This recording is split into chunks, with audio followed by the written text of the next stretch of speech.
walking down the street, everybody that you meet has an original point of view. And I say, hey, hey, what a wonderful kind of day. If we could learn to work and play and get along with each other. You got to listen to your heart, listen to the beat, listen to the rhythm of the street. Open up your eyes, open up your ears, get together and make things better by working together. It's a simple message and it comes from the heart.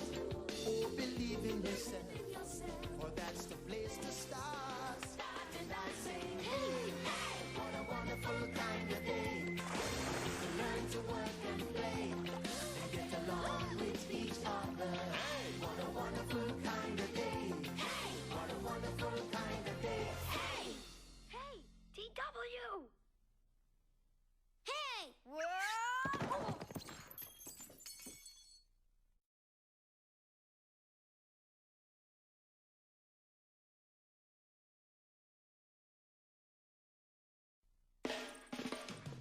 Every day when you're walking down the street, everybody that you meet has an original point of view. And I say, hey, hey, what a wonderful kind of day. If we could learn to work and play and get along with each other. You got to listen to your heart, listen to the beat, listen to the rhythm of the street. Open up your eyes, open up your ears, get together and make things better by working together. It's a simple message and it comes from the heart. Oh, believe in yourself, for that's the place to start. And I say, hey, hey, what a wonderful kind of day. To learn to work and play and get along with each other. What a wonderful kind of day. What a wonderful kind of day. Hey! Hey! DW! Hey! Whoa!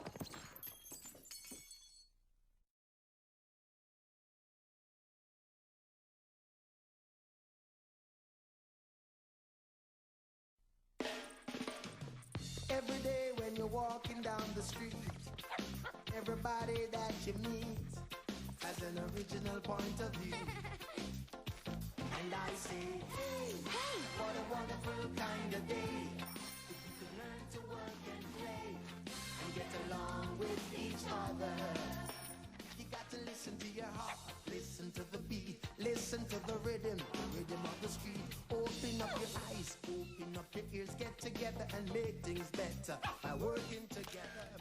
It's a simple message and it comes from the heart.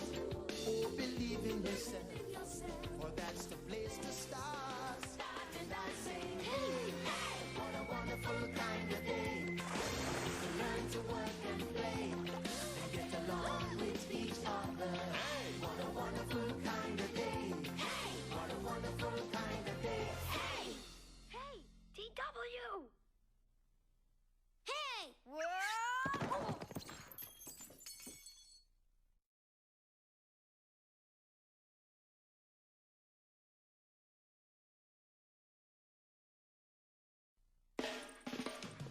Every day when you're walking down the street, everybody that you meet has an original point of view.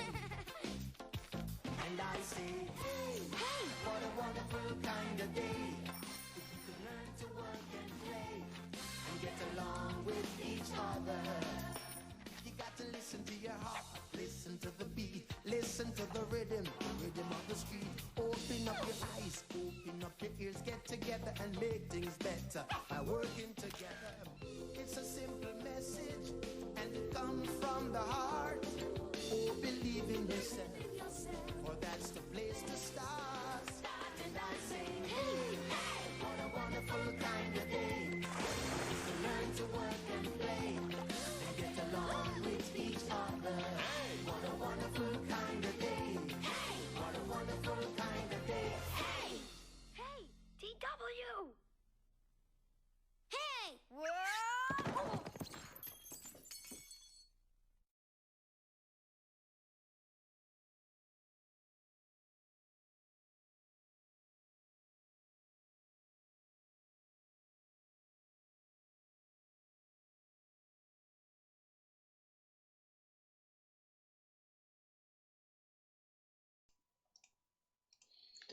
Hello!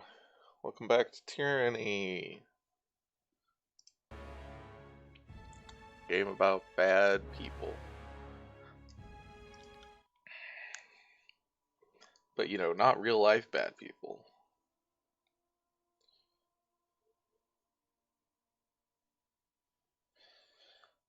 Hello, Grumpy Llama. Read Crime and Punishment as you play. That would be very difficult. Uh, there's a lot of reading in this game already. I have read Crime and Punishment. It's... I mean, I liked it, but it's very Christian.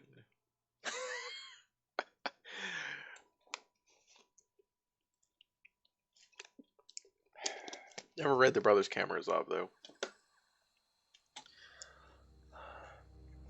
Karamazov? Whatever it is. You know what I'm talking about. If you know the book, you know it. Regardless of how I pronounce it again. Hi, Sophie! A game about bad people and their wizard power. Yeah. We got some tooltips, apparently. Abilities! Wow. Wow. Traveling between areas of the world map does not affect cooldown timers. Really? But resting does. Yeah, I mean, he's a Christian who takes, you know, Christianity very seriously in terms of, like, actual faith and forgiveness and, you know, I don't know. It's not a, you know, like, I mean, that's why it is actually good. This is somebody clearly is. Also, I mean, Dostoevsky, at least, or maybe the English translator, obviously, I didn't read it in Russian, um, is a very good writer. Yeah, I mean, I have positive memories of Crime and Punishment. It does feel like I mean, it's always been. I guess it's not surprising. Um, but you know, today we have a lot of people who would fit into the mold of Raskolnikov. Uh, that are okay. What were we doing? Where are we? This is like where we got that one guy, right? And then we left everyone else. Yeah. Okay. And we have like 8 days or something.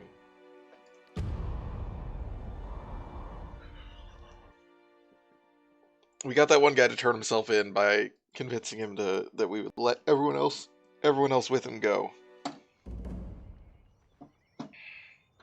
Why did we gain skills? Like I guess because we got XP for. Oh god, I hate that the. Oh yeah, I need to turn that on. Okay.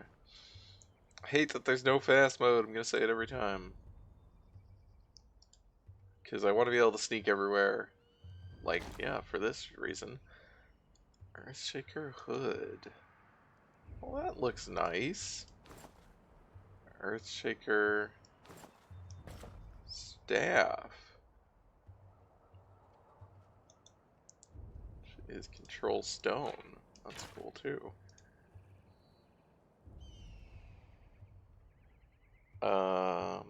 Okay, yeah. Worried about the game audio, but it looks like it's okay.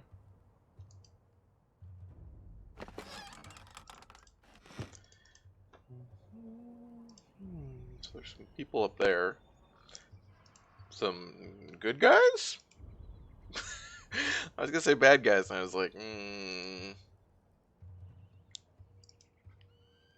some hostile forces. Let's go with that.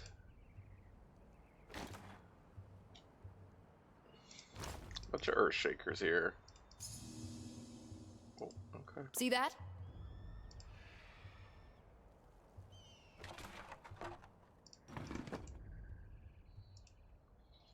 So what we're looking for is, yeah, right. Yeah, Earthshaker reinforcements.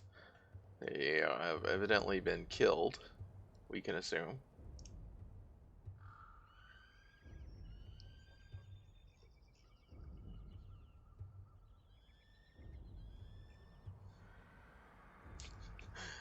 I like the idea of a barrack sneaking. Hope his armor's not loud and clanky. Guess it's like sneaking in power armor in Fallout, which is a thing you can do. Well, there's not a lot of people here, or rather, there's not a lot of room. Like, this is not a very big map. Alright, this seems like a good choke point, actually.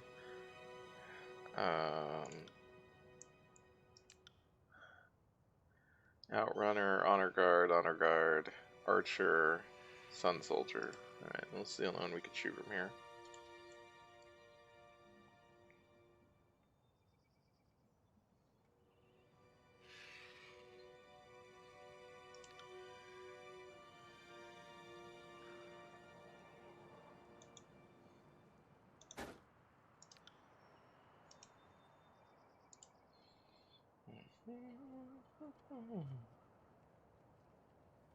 Oh, that's healing. I always forget that that is actually a huge range. Seems odd.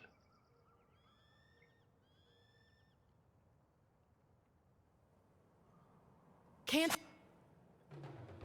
do that. Oh boy, buddy.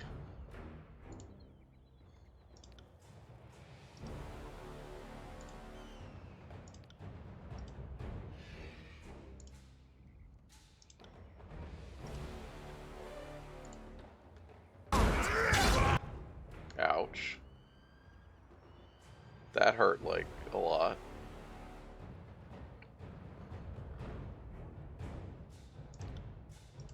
You got it. Ouch. That hurt more. Okay, buddy.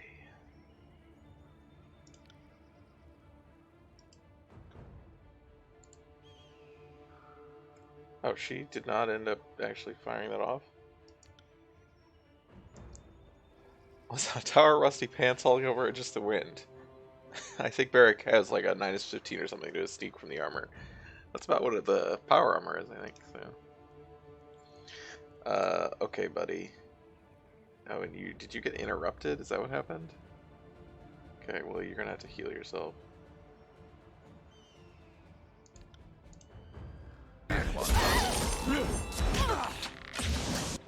Okay, you did heal yourself at least. Now please do this. God, your attacks like take a long time to go off.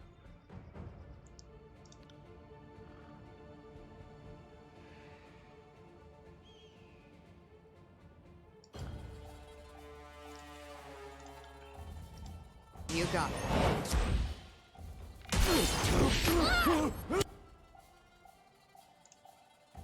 Okay, buddy. You're really fucked. Why are you still not? Are you still not attacking? Clean up, you little shit.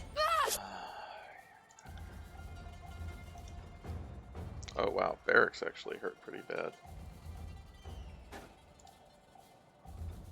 I don't know why. Why is the health bar red? I'm not sure about that.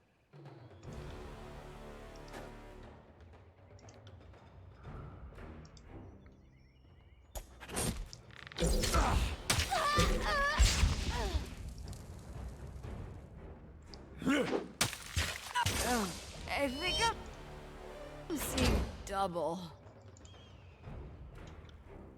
What is going on? Why are you guys... What are you guys doing? Doesn't seem like you're doing anything. Okay, seems like they got stuck. Sorry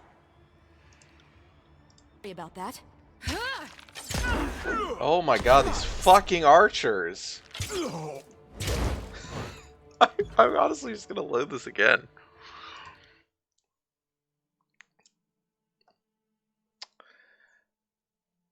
these archers are just fiendish. They like, Time to lighten my they know what they're doing, which is to say they target the weakest party member, and then they move on to the next weakest party member.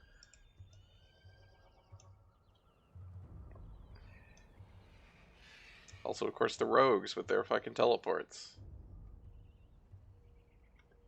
Alright, so we do want to kill the rogue.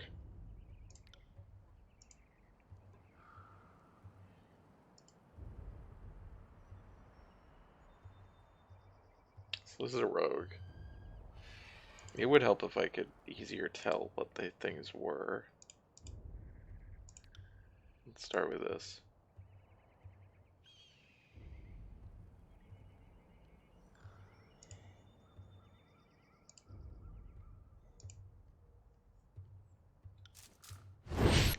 What the fuck are you doing? Come at me.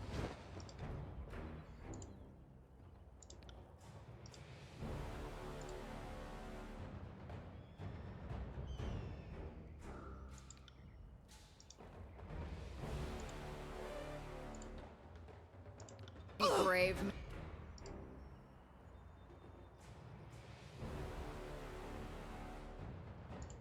Meat. Okay, that's good.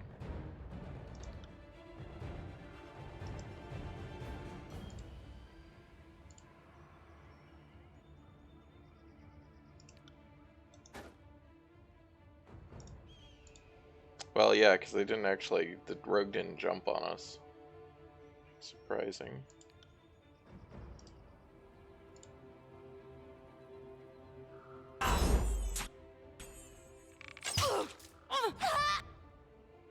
Did I get off my, I didn't get off my attack. Come on, guys.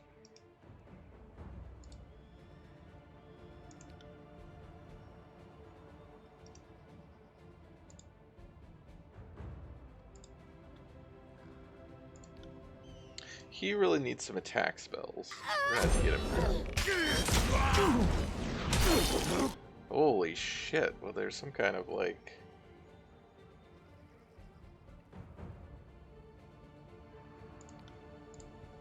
I guess a like arrow attack that goes through multiple people. It's intense.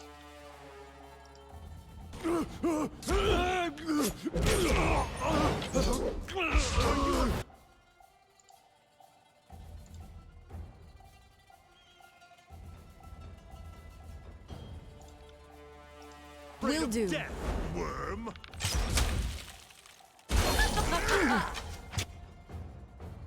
And they're still attacking him, but... Oh, now he's poisoned. Jesus.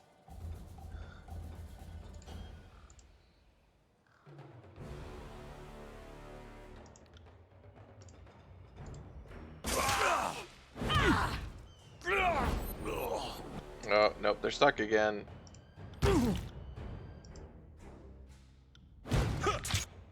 Yeah, we need to not to happen. Let's get started on these archers here. Because that's just the archer. What is this guy?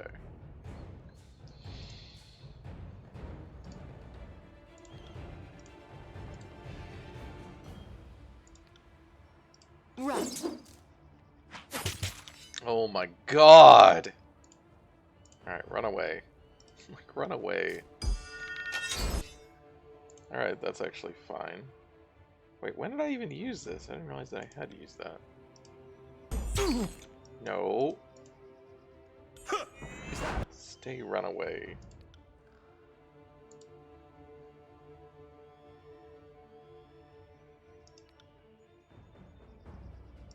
Right. Oh, yeah, she still can't. Okay. Don't know why I torture myself with double espressos. I don't drink coffee, so I don't even really know what that means, but it sounds bad.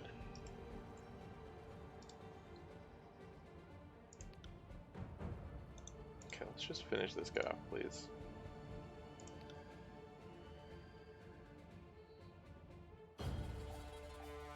Oh, that was not supposed to be on her.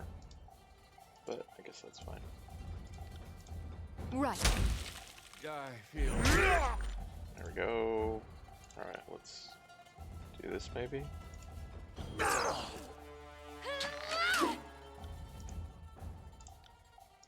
Not a problem, boss. Sour and really strong will wake me up. You need to wake up?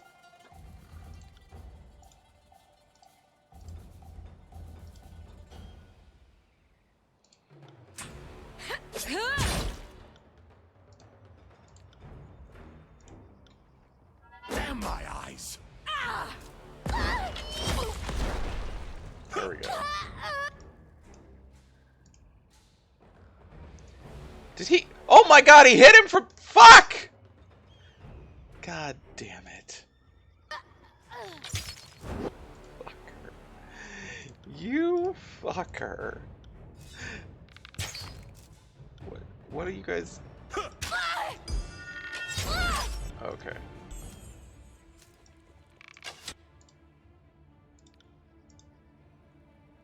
It's 3:30 a.m.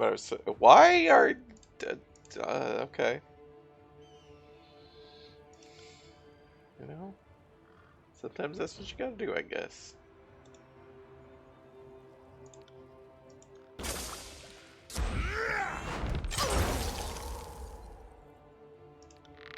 Sorry, I can't.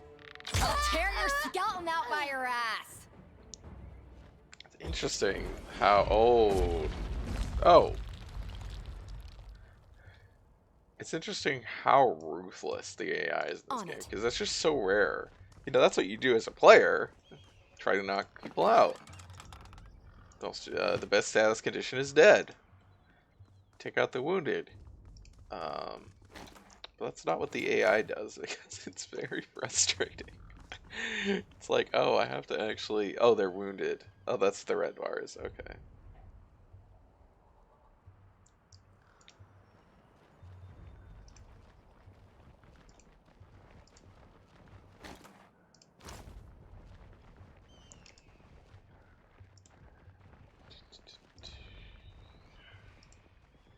Our shakers move this boulder with ease. Ah, Fatebinder. How fortuitous. The Earthshaker pounds his chest in salute. For us, I mean. Decidedly not for the Oathbreakers. Smart quirks the right side of his mouth as he surveys the carnage you have left behind. Whether intended or not, we're indebted for your help.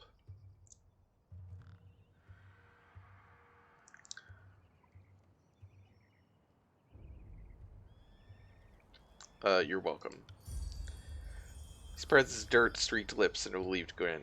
May the stones guide your steps, and may you walk without falter on sturdy ground. Where are the rest of you? Was part of your squad killed, or otherwise separated? Aye, the Oathbreakers fell to Grisandere before we could erect the barricade, but our circle alone was all Master Radix could feasibly spare. We're here, in the Wayworn. We're ready to help.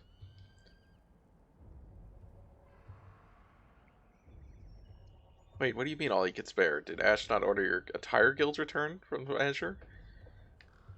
They came back from the cloud. With all due respect, Fatebinder, it's not a matter I expect you to understand. We absolutely cannot abandon Cairn to the Stone Sea.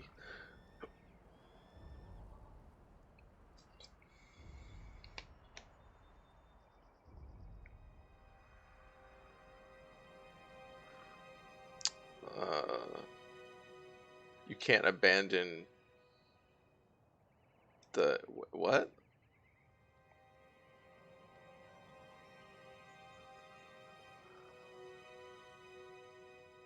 Okay. I was like, isn't Cairn a giant statue or something now? His nostrils flare in mild ire. So we've only recently located him and are in the process of constructing a fort to guard his remains. Yes, okay. We would not spare another mage, especially now, when the beast tribe that flocked to Cairn in his final days is becoming increasingly territorial and contentious. What's so important about Cairn?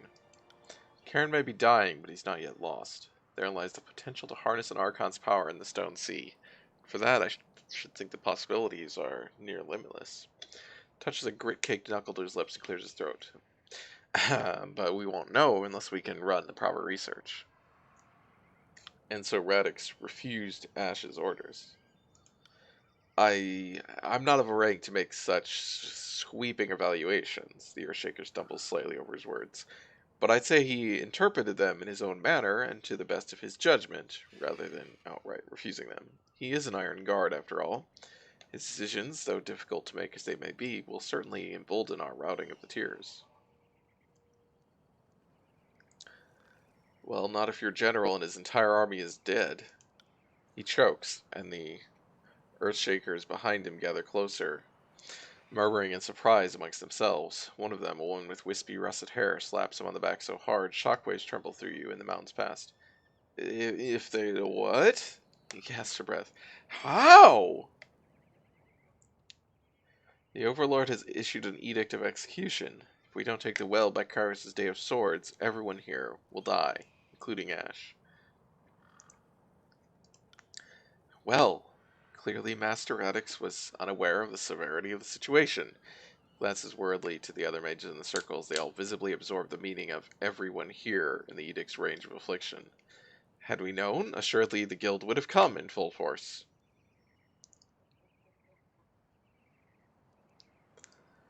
Regardless, looks like you're all we've got. Report to Kevius at the favored camp. He'll have further orders for you there.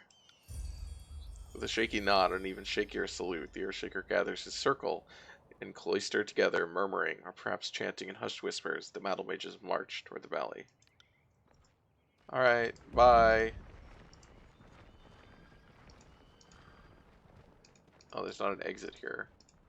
Okay. So they were hiding there. I'm not really sure.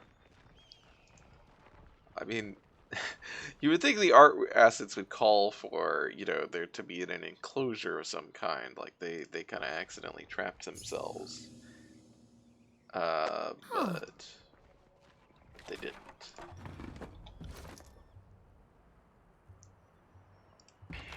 Go look at my stash, my recent pickups.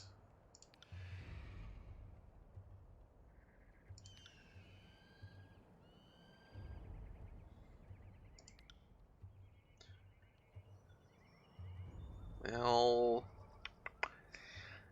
as much as I want to give you better recovery, although the -1 accuracy is actually also a problem, so we'll leave you with that.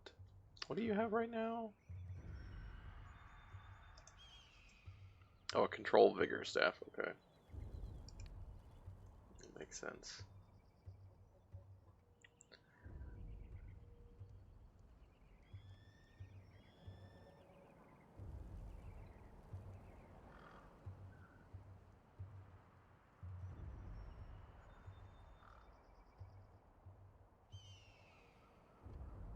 A 1 second recovery is a lot.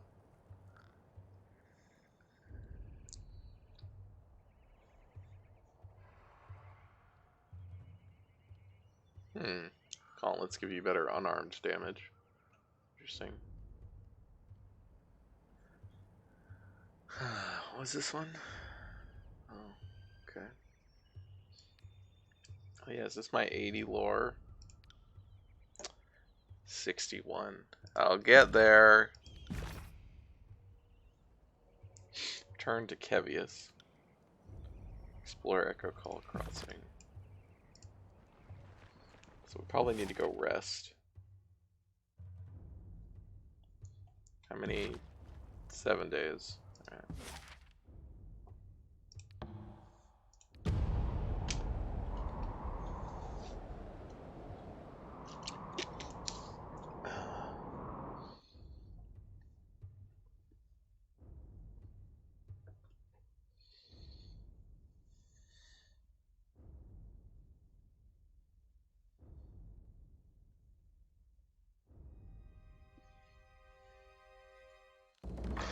It does seem like it'd be hard to run out of time, at least.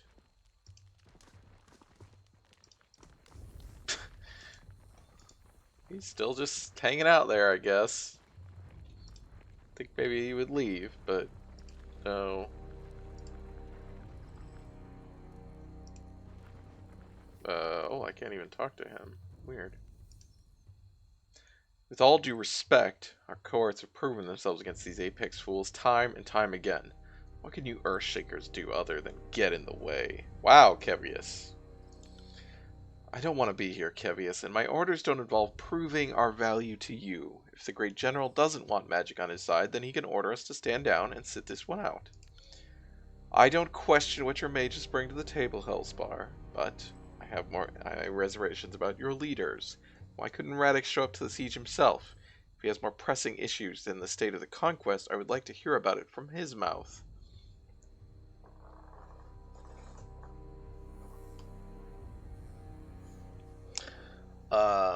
Say nothing.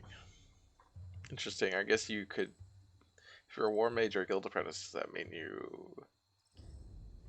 I mean, if you're a war mage, you may have been with them before you got recruited, maybe? If we conclude that Radix... Oh my god, I am having trouble talking. If we conclude that Radix is ignoring his duties, then he'll need to be replaced. I don't take any pleasure from the idea, but we may have to take the steps if he proves intractable. Emerald Pin. I hate to upset the chain of command during time of war. Perhaps Radix's brother could convince him to remember his duty. Fatebinder, I thank you for the part you played. You didn't have to risk yourself, but you did so all the same. Welcome back, Fatebinder. Oh, okay.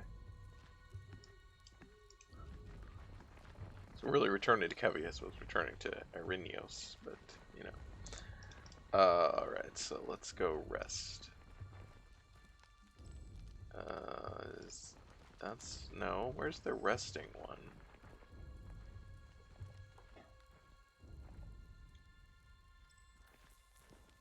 Oh, is it just over here? It's just here.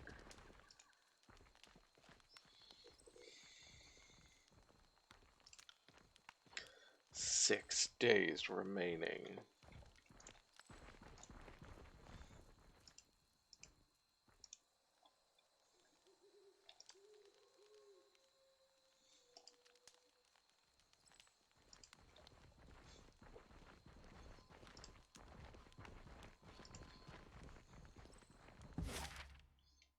Stop at the Scarlet Forest camp. Follow the road through an expanse of scrubby woodlands, crooked oaks, and dry-needled pines grasping towards the sky when you catch the sound of children's laughter filtering through the trees. Investigate the laughter. This is definitely a good plan. Abandoning the road, you make your way to a small tributary of the Mittani, sneaking through the sparse forest. There you discover a group of 4 youths gathered beside a small stream. 2 of the children sit on the rocks, poles in hand, staring patiently at the water. The other 2 are seated near a bucket, taking turns whacking eels along the ground to stun them and carving up eel meat. Let's speak to the children. Why do we need to intimidate the children? Step out of the woods, drawing attention to the children who eye you warily. The eldest youth, almost a man grown, notes your heraldry and hawks a ball of phlegm into the reeds. Ooh. Ask to sniggle? I don't know what that means. Let's tell a story.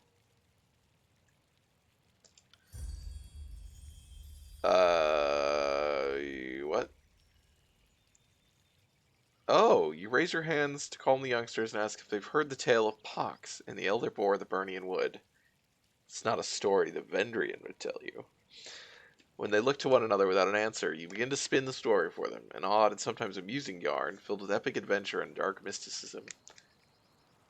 What a random thing for me to do. I walk out of the forest to some children, and they're just like, what is this? Who are these fucking armed soldiers of the enemy?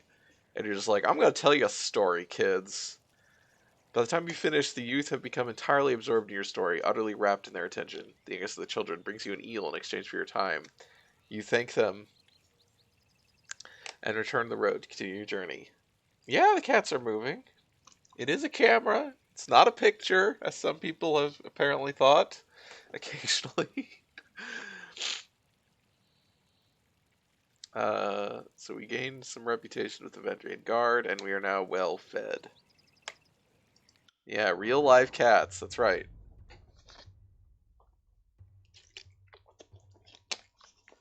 Not to be confused with Cats Live, which is not something anyone should endure.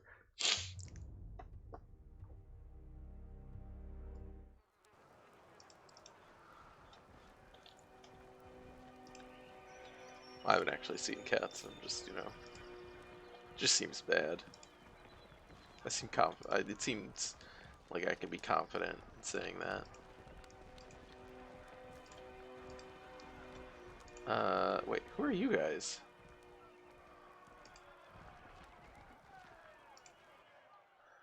A young beast man stands in the shadow of an enormous beast woman, whose stature still manages to loom over you, even in a crouched position. The beast man's mouth froths with spittle that launches in every direction as he snarls at you. Night Owl was promised worthy, tough prey for joining, but Beast Woman only allows Night Owl to hunt weakest of humans, saves best kills for self. Yeah, so he says it's Andrew Lloyd Webber, everything he makes is garbage, you're fine. That's my understanding. But Cats looks especially bad. He pounds the earth, causing a small fissure to erupt. Night Owl was second strongest of Stonestalker males before joining Starlit humans. Rutted even with 100 blood, with tribes Prima, was promised own pack for abandoning tribes mates. Not in love with this whole concept and dialogue here. Really, I just really kind of hate this kind of style. Largest spanning beast tribe. Why are there beast men?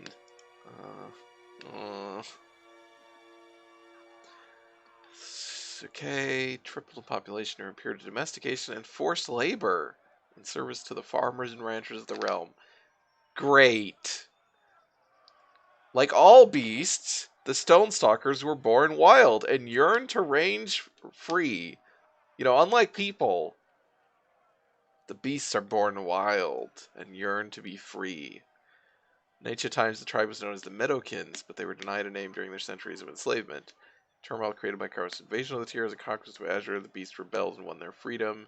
Drawn to the enigmatic presence of Karen, Archon of Stone, the beasts took the name Stonestalker as their own. Seems like an unlikely result of a conquest. Generally, slaves do not get freed in conquests, but you do you, game. After Karen's defeat, when Kairos proclaimed the Edict of Stone on Azure, creating the Stone Sea, the Stonestalkers retreated in the wilds. Humans who have since encroached on their territory have been slaughtered. Prima, leader of a beast tribe. Supremacy almost always held by a female. Rank is 1 and defended through vicious bloodshed, fights for dominance. Many alphas exist within a single tribe and only can run. Oh god, they also have alphas. The crouched beast woman lets out a deafening cackle. Her broad. Wow. Okay. Sharp teeth appearing between each bellow. Strong Stonestalker, beastmen worth rutting, she snorts. No. Closet Throat sees only mewling first season cub before Beastwoman now. Sees only tenderfoot, only weak whelp fit to chase injured, dying prey, not best fighters on battlefield. Night Owl barely bares his teeth and lunges for the Beastwoman, but she is swift to stand, hackles raised, and a calloused palm far larger than his head harshly pins him to the ground in one deft swipe.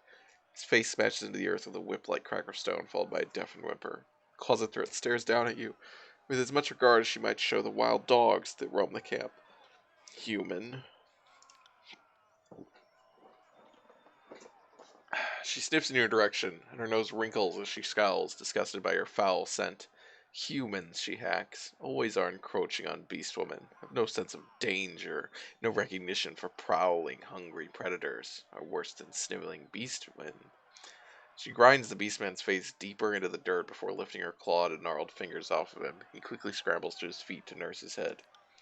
Speak quickly, and maybe Beastwoman will listen.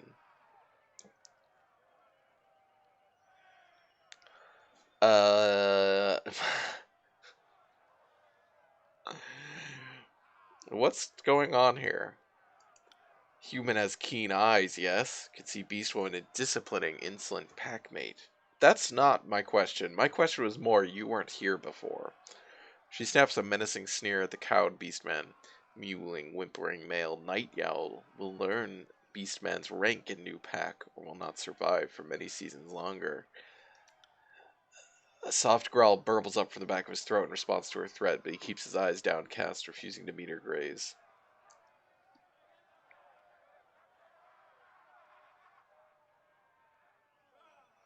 I wager I could take you. I cannot take her. How did you come to join the Scarlet Chorus? Human pack called Scarlet Chorus is vicious, cunning, feral, like tribes, like beast women. Yeah, great. She snarls, but the sound is pleased and rumbling, nearly a purr. She cranes her face in the direction of the voice in her ass war tent. Chorus humans are dirty and reek like rotten meat, so easily shriek and tear at own throats, but also respect strongest of the pack. And beast women are strongest of all creatures, our best predators, like Archon called Narat, pack's fierce and ruthless alpha, is a mystic who can swallow prey, blood and bones whole, makes beast women want to rut, fight, kill. Makes beast woman want to rut, fight, kill. She sighs hungrily. Makes beast woman want. Great. The voice in her hat makes her horny. Well, it's not someone coming on to me. Well, let's try it. The beast woman snorts, a stab of incredulity opening the features on her face. Then she howls with racking full-bodied laughter. Human as bold as Kith is born hunter, like beast woman. If Closet Throat did not have runt, whip, whelp, cur, leg, night yawl to train, beast woman would happily enjoy fighting with human.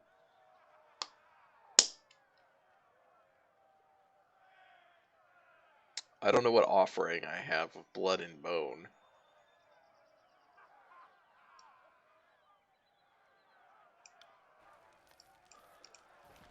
Oh yeah, there's a bunch of new people here. Were there new people in the other one?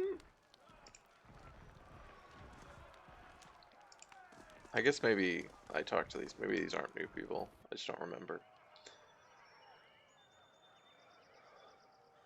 I don't think there were new people in the other place. Pale and wide-eyed, the Scarlet Course conscript takes slow, deep breaths as he shuffles with nervous energy. As soon as your eyes meet him, he looks away in panic, bowing his head and turning his body aside. Something wrong? He opens his mouth in an attempt to speak, but falls short, glancing in either direction. He steps in close and lowers his voice. Captain, I'm not supposed to be here. His voice comes out a harsh, ragged whisper.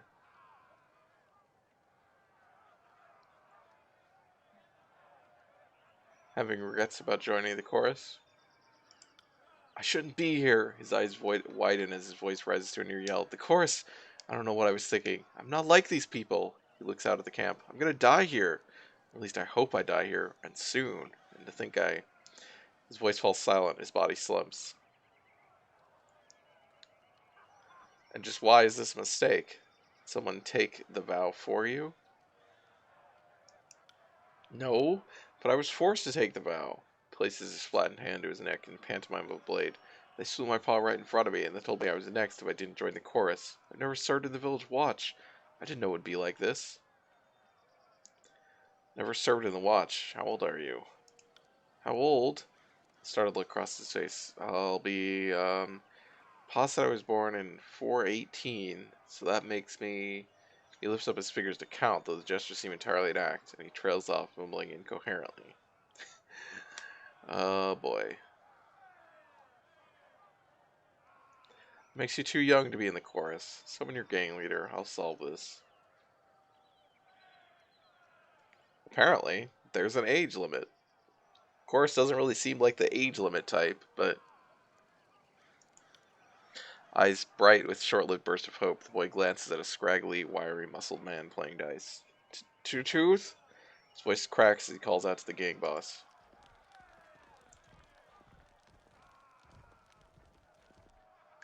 What's this, then? A hard-cut, wiry, muscled man glares keenly at the two of you. Why the frig are you pestering my choir man, Fatebinder? Frig? His tone is biting, impatient, and simultaneously dismissive. Don't know if you can see, but I've got a game to win, and the boy has boots to clean. Vidal shrinks in on himself, but there's nowhere for him to go. He looks to you pleadingly, but says nothing.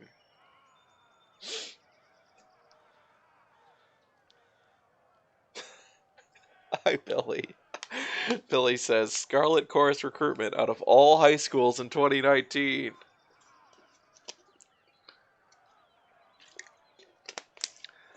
How'd this conscript come into the possession of your gang? Kids from real good stock, tall, strong farmers, family of traitors. Far be it from me to execute one for the crimes of another. Vittles here would rather serve the chorus than be festering 2 feet down, slowly being eaten by the worms. Cuffs the kid on the back of his head. Isn't that right, Vittles? The boy flinches, rather than answering shouts. They weren't traitors just because they refused to bend the knee. They never hurt anyone. You are aware that under Narat's own law, honor and guard the young, this boy is exempt from the battlefield. This boy, you have a proper fighting age? Gang bosses. The gang boss grasps the lad's shoulder hard and pulls him closer, ignoring the boy's stifled cry. The boy's strong enough to swing a sword, so he's old enough to fight. Yeah. Under Narat's own law, honor and guard the young, this boy is exempt from the battlefield.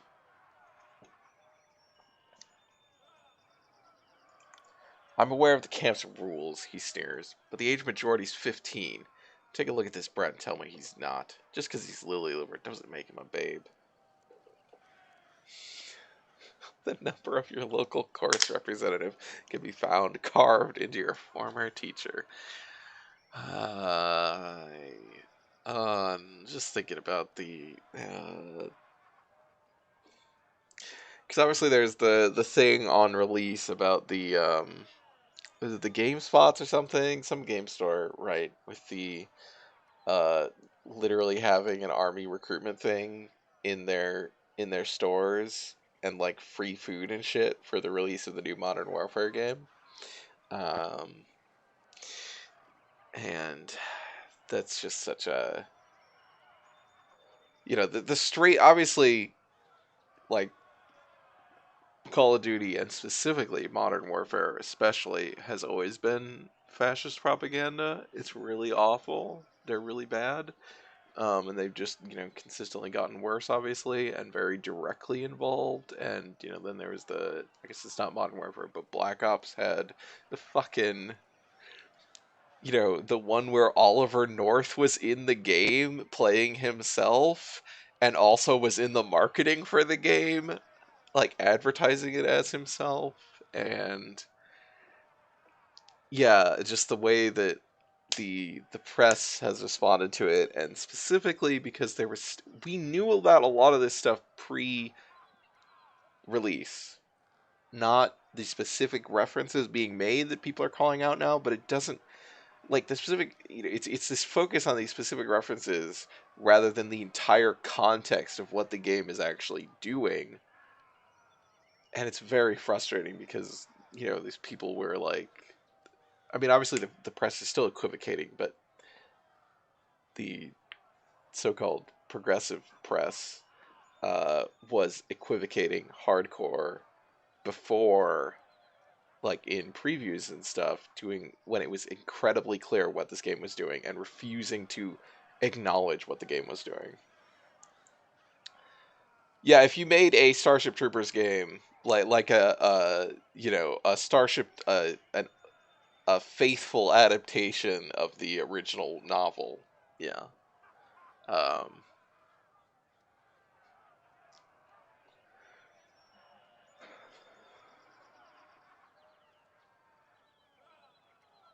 Wow, look at this. Southern tradition requires all non-seafaring men to take arms for their village watch upon 15th year of their name. This boy had not yet served his watch, which means he's not of age.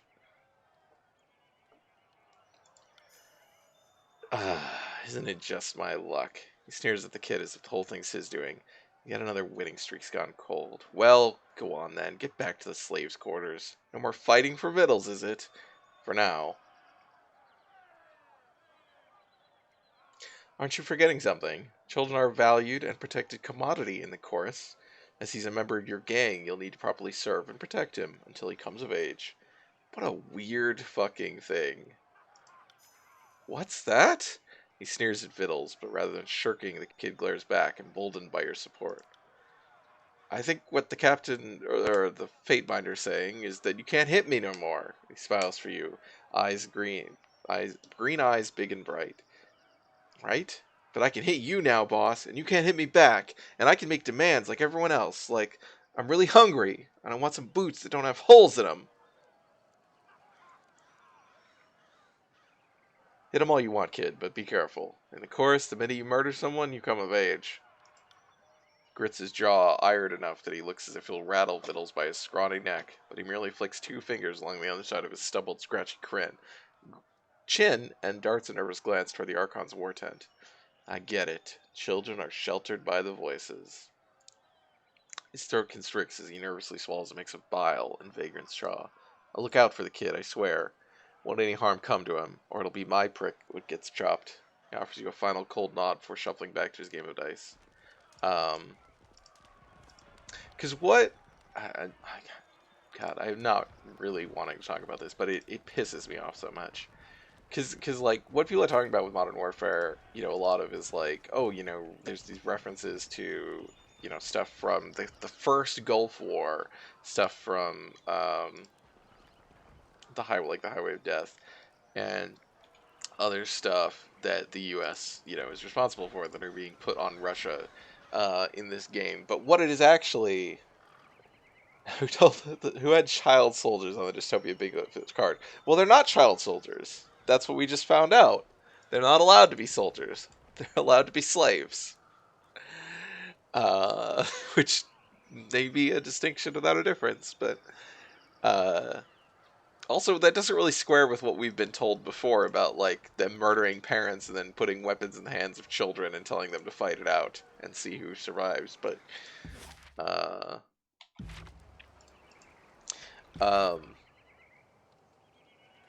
yeah, what the new Modern Warfare is it's a very explicitly a game about Syria, and a game that, you know, frames Syria as a Russian invasion and the noble rebels fighting against them, the resistance movement supported by the US.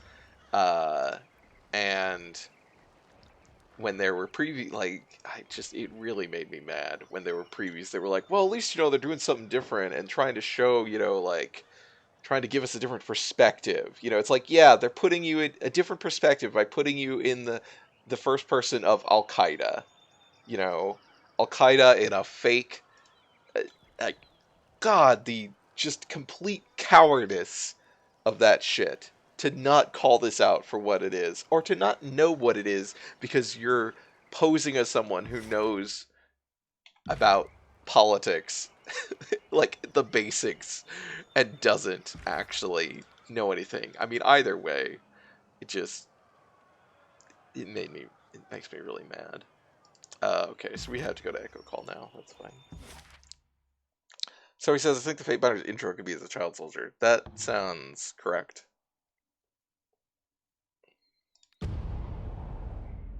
This is where the battle is, but we also have a side quest here to do first. Presumably, assuming we can do that.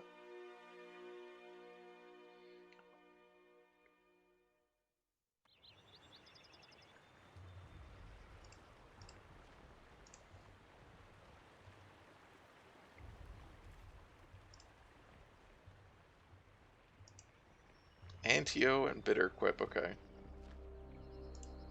So what is this one? Explore Echo Crossing for clues of the missing shipment of iron. Okay. I guess we should talk to these people. I was kind of worried that it's going to initiate, but I'm assuming it won't. Back over here. Maintain defensive posture. Winded, the disfavored commander clutches his blood-stained chest as he takes a deep breath, gathering his thoughts. His focus is on the scattered, wounded men around him. He's yet to notice you. Your plan has been a rousing success. Most of our troops dead. Bridge destroyed. The Vendrian Guard pushes back to where we started. Ladies and gentlemen, the finest the North has to offer.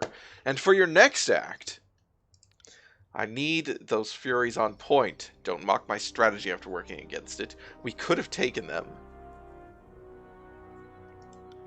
You just wasted dozens of lives walking into a trap. I'll mock your idiocy as much as I want, as long as it continues to amuse me. What is happening? Shouldn't you be on the other side of the bridge? We tried to rush the western bridge, blow for blow. We had them running, but... His gaze drops, the long sigh escapes. But halfway across the whole damn river, the blood chanter gesticulates, flailing for words. Lurched up! The cursed Batani swallowed the bridge and most everyone on it. Only real soldiers we have left are the Scarlet Furies that I, quite wisely, directed into a flanking position. Yeah, Billy says, you mentioned Oliver North appearing in COD, reminded me that police quest that featured, and I think was written by Daryl Gates. Is this the one that was the guy from the Rodney King beating? Because I remember reading the article about that, yeah. Which is was horrifying, but not. I guess it was surprising that was specifically someone involved, but it does go along with, because I remember playing like SWAT, which is actually a spinoff of Police Quest, which I think a lot of people don't realize. Yeah, it came out like a year after the riots. Holy hell, yeah. And both of that, SWAT and Police Quest are fetishistic of police procedure. In SWAT, if you shoot someone without pushing the button that says drop your weapons first, it is an instant game over. And you are supposedly arrested and put in prison. And it's such a fucking, like, awful joke, right? Like, and Police Quest is similar. It's just like, it's a bunch of bureaucratic, like, you have to do everything and cross your T's and dot, like shit that obviously the police don't do and everyone knows they don't do, and that they get away with everything. Yeah, but yeah, I mean, obviously it's just part and parcel of the American media is so worshipful of cops and soldiers, right? How much of primetime television is devoted to cops, protecting us against these constant fucking murderers that people are just always scheming to murder people on an individual thing for all these reasons. And of course, we have the term for it in propaganda, which is, at least that's fun, I guess. A few of us kept our footing, but the advantage was lost. We had to fall back. As we did, the Oathbreakers surged down the east bridge. We held the ground until they fled back across the river. And now we're back where we started with only a fraction of the strength. Wasn't he an LAPD police chief? Yeah, I think he was the police chief at the time. So he was the guy responsible for, like overseeing all of it. Yeah. Not sorry to if it sounded like I was saying he was directly like involved with the actual crime. Just more the, I guess if you want to call it the cover up. It's not really a cover up when it's not they're not disavowing what happened. But,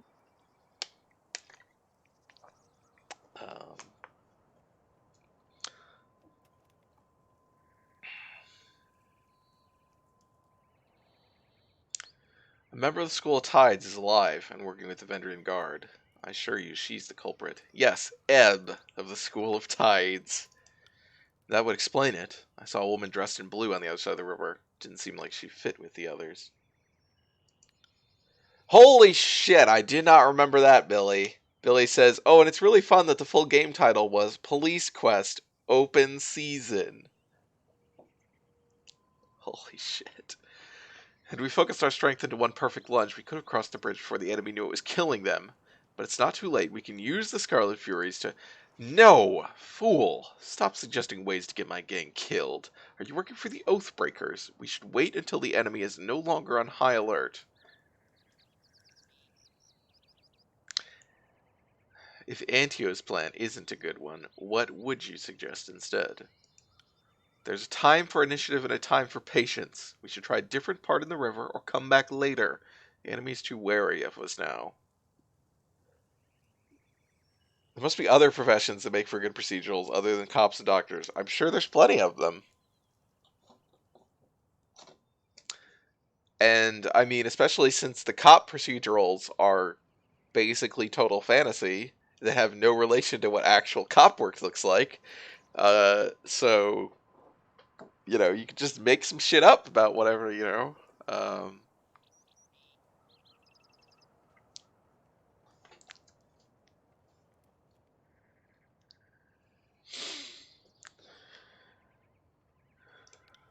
Are you in such a rush to see Kyrus's edict come to pass? Sorry, Quip, but I'll strap you to my back and charge down that other bridge alone, but doing nothing isn't an option. Well, we can sit and wait for Kyrus's edict to kill us, or we can do something. If this were hearing of grievances, I'd let you call the shots, but we are talking about the lives of my gang. Conscripts are a couple or a dozen, but Furies. I have worked hard to secure the loyalty of my gang. I will not scrap fine warriors on so buffoonish a plan.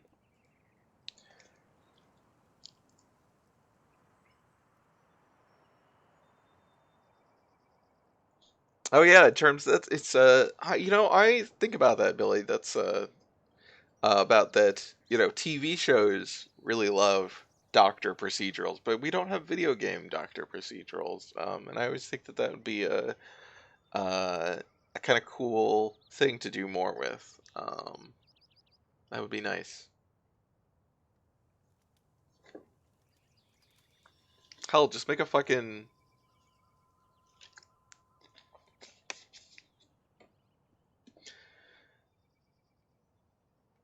Yeah, there's also legal procedurals, which are generally adjacent to cop procedurals, but not always. Of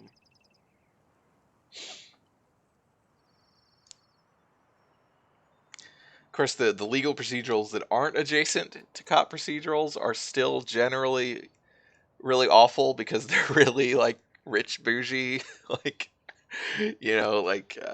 The Practice or the fucking Good Wife. I don't know if anyone ever watched the Good Wife. I assume you guys are not that dumb, but I watched a number of seasons of that show. It's just the only thing I've ever hate watched, like truly hate watched. Um, it's kind of fascinating in how awful it is, but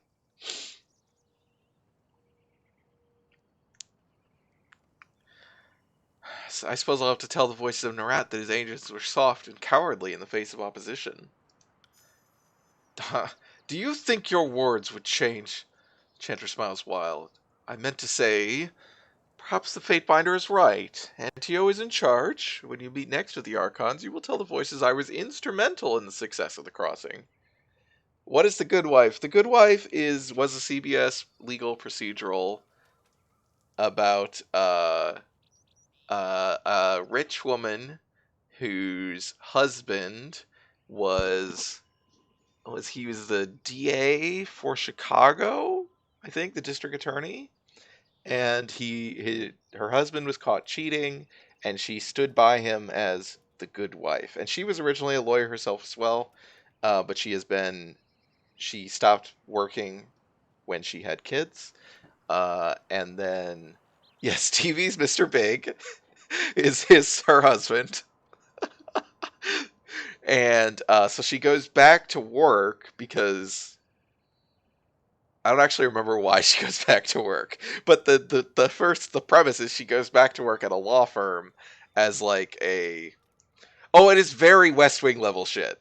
Because it is Democrats loving, like, it is rich liberals patting themselves on the back for being rich liberals while also simultaneously depicting themselves being incredibly corrupt and money grubbing constantly and like just being awful fucking people, but telling themselves, we had to do that.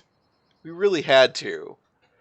Um, and like all this reaching across the aisle shit. It's just it is very much a successor to the West Wing, like tonally and in terms of audience wise and stuff like that. Um,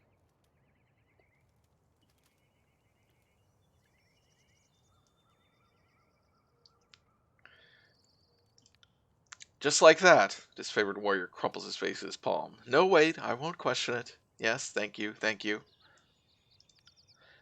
Yes, you had the best. You had best be thanking me and the Fate Binder. We've saved the disfavor time and time again. What's one more? Listen up. For this to work, my Furies need a moment to get out of cover. Fate Binder, you need to run up the East Bridge. Don't get yourself killed. Just draw their attention. I'll signal my Furies to send a rope across while you have them occupied. What are you going to do with a fucking rope? There's no time to waste. Let's hope your gang delivers. Antio turns to you, nodding with a heavy frown. Thank you, Fate Binder, and good hunting. Will do.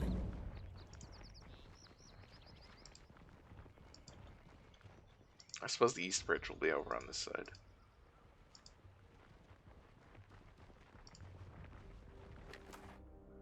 Ooh. Oh, it's a broken helmet. I was like, that looks fun. Whatever that is. Trap detected. Okay. See that? Yes, I do see it. Broken armor, broken helmet. Potion of revival.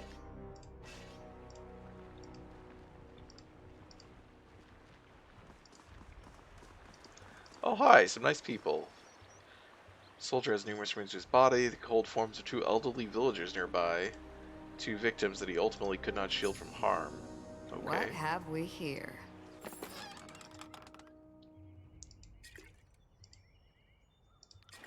I think I just need to be using healing potions more as well. I'm just not used to having to do that. Tearsman hunting bow. Alright. Most of the homes on the southern side of the river have been abandoned, much like this one. Few Apex citizens believe that raising a blue flag will be respected by Kairos' forces.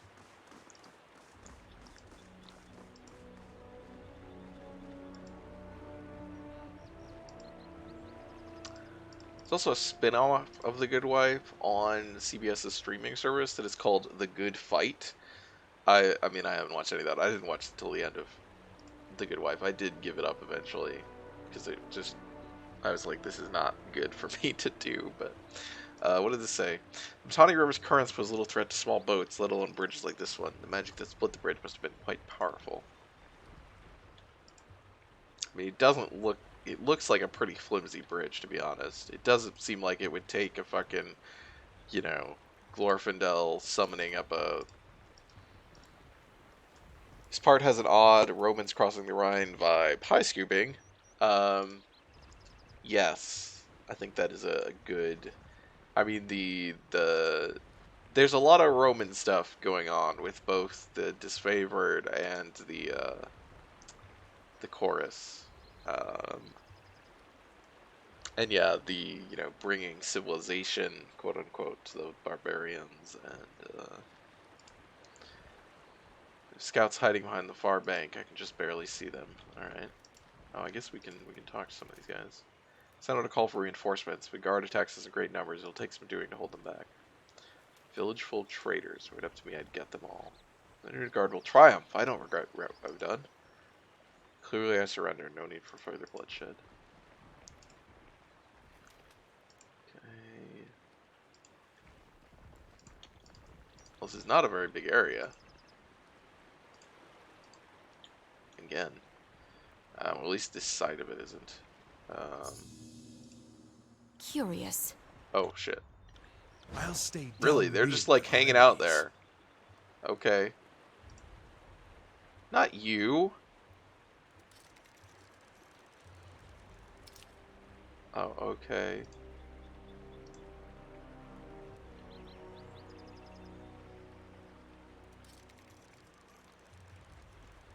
I got it.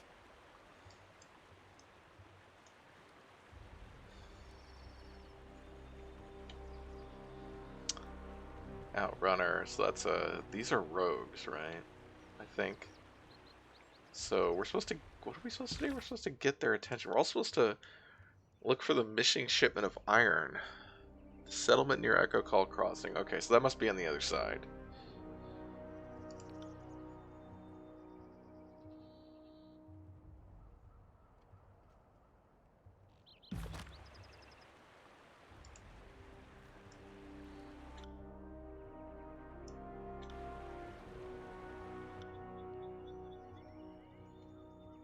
Okay.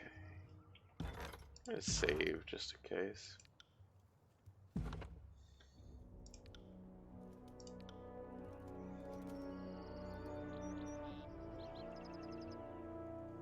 Assume they have the same stats.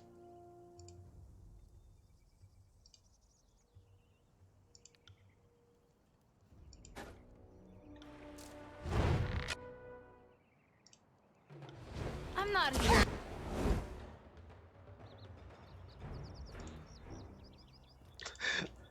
She just said, I'm not here, and then I paused, but I really hope she was saying, I'm not here to make friends. She did say it! Sorry, cats. Oh, amazing. Amazing. God, that's good.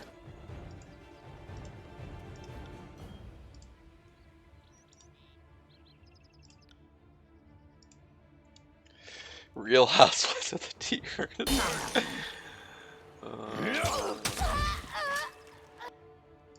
Well, this is very easy when it's fucking 2-on-4. Not a problem, boss.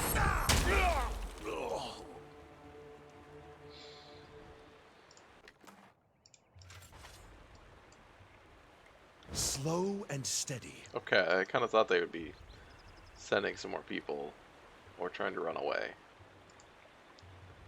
Also, what's to stop? I guess it was probably powerful magic, but like, it has to kind of charge up again. But Tawny River affords the bounties of Apex Essential Ring. The river narrows considerably at Echo Call, making one of the few access points to the valley's interior. What's to stop them from doing it again? What's the quick save option? It's some random thing. It's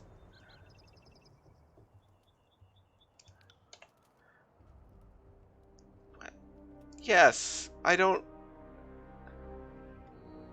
Okay. Yes. So apparently these aren't people who are supposed to attack.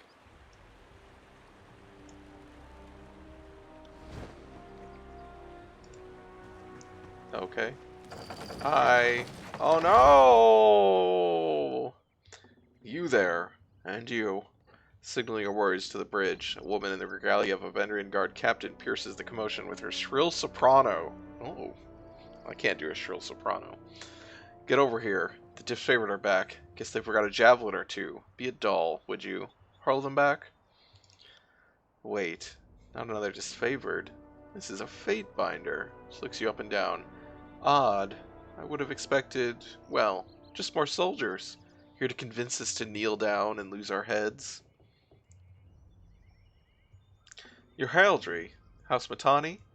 Apologies that your river must be dirtied with this conflict. Oh yeah, let's... She lifts an eyebrow. I am honored, and will trust all grievances washed downstream. She clears her throat, thrown by your formality. May the river guide you through the valley. Your friends seem to have misplaced most of their squad. Guess they're somewhere in my river? She shrugs sarcastically. My family's been protecting this river for 6 generations, so it's easy to lose track of all the looters and vagrants we've had to feed to the eels. I like that they're keeping, they have this, the idea that the dominant thing, or the notable thing in the river is eels. Unless you want to try a running leap over, you're stuck. Maybe try heading downstream to Placid Crossing. We have more warriors there, and I'm certain they'd be just as happy to kill you. I'm pretty sure Verse could just put an arrow through that rope, because this is that kind of situation. I mean, there's not a lot holding that thing up. Barrett could probably just jump on it and pull it down, to be honest.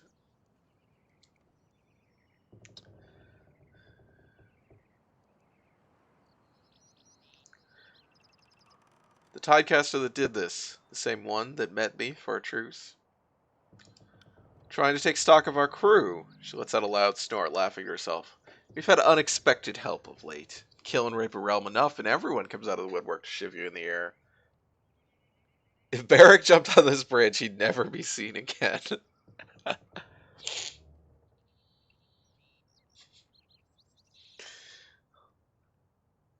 Let us across, and we will grant you mercy.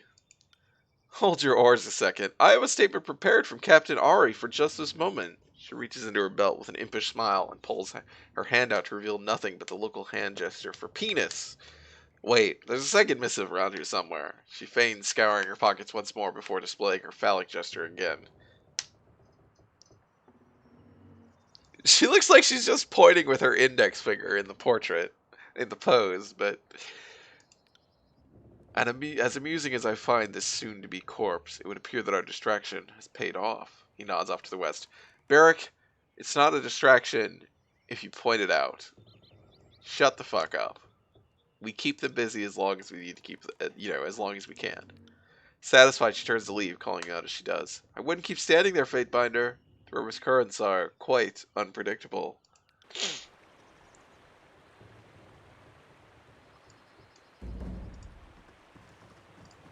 Sorry, I can't.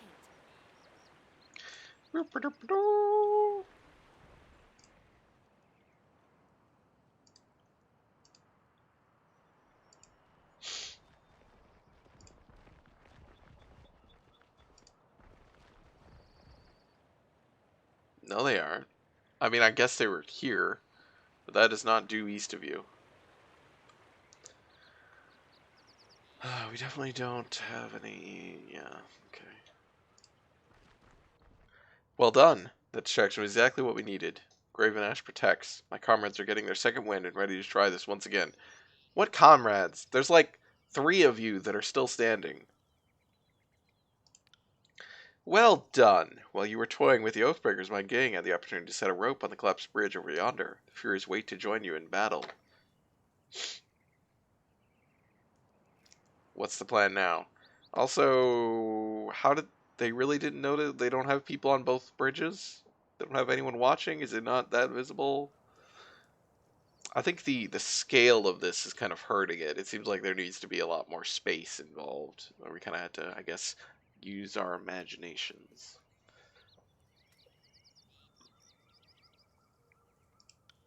Plan now is to lower that bridge. My warriors can't swim in their armor. The lighter troops, point squarely at you, can move across the rope, then lower the bridge. We'll meet you on the other side.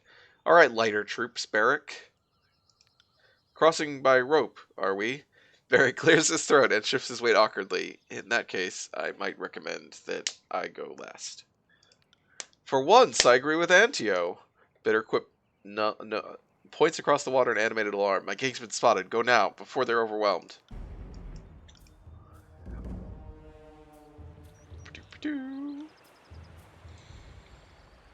Run faster! Oh my god, you're so slow. Rope crossing. Well, he's got lots of athletics. Who says you can't teach an old dog new tricks? Oh yeah, he's totally fine, actually. I got it. Oh shit.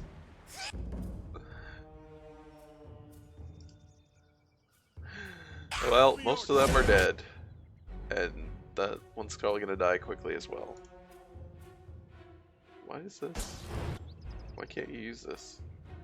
Oh, it's already activated. Oh, because you're fucking AI, right? I'm just gonna turn off the AI. I want to be able to give you orders. What are these? Oh, a fucking mage and a sun soldier. Because I don't know who she's attacking.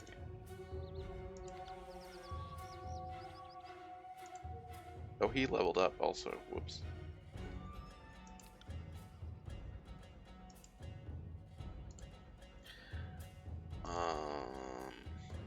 Yeah, I mean, she's gonna be fucked.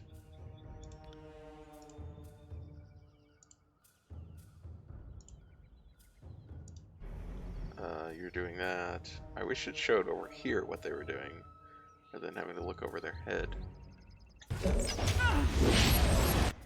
Oh boy, that miasma attack, or whatever the fuck that is, seems bad. Why the oh, okay, yeah, that's fine. That's this, right? Yeah. Oh, did we not get anyone else? No, we did. Alright, we might have missed Barrick. No, we got Barrick. Good. Great.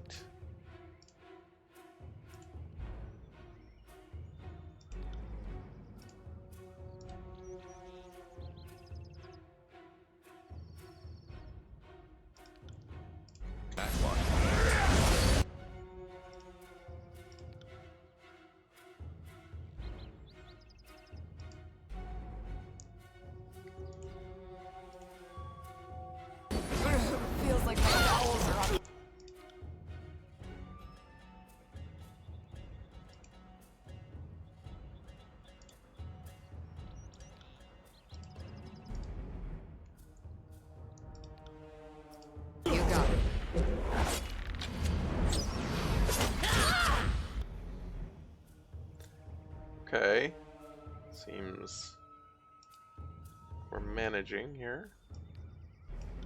Nope. Oh, darn it. I was like, oh wait, no, I need not. Okay, I'll do this.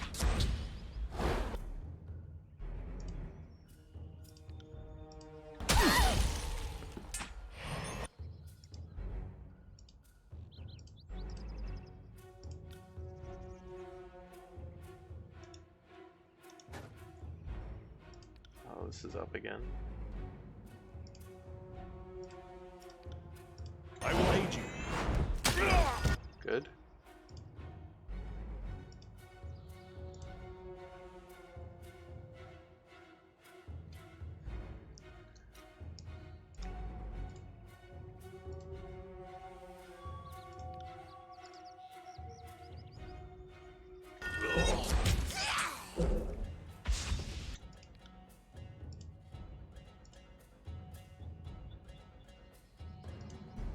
I got it. Can you attack? There you go. Please attack. Good.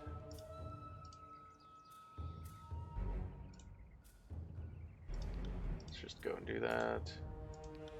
Do that.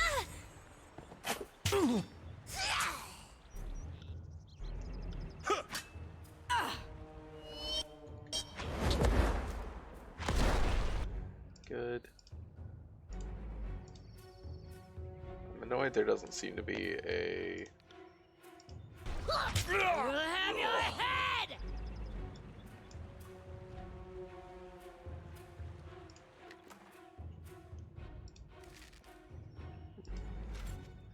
Ooh. Oh. Doesn't have any actual abilities. Staff of Boreal Frost. Okay. Is that not... That is what I already have. Okay.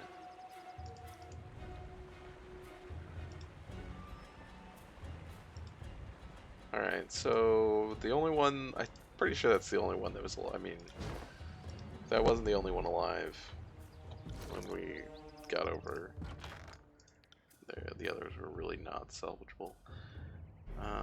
What do we got here? We did get a bow. Look at that. Plus DPS, but also recovery. More range though, less accuracy. More armor penetration. It only seems like an option. No. Boreal Frost, same thing I have, right? What is this one? Emerald Pin. Oh yeah. Oh. Okay. Who needs that the most? You?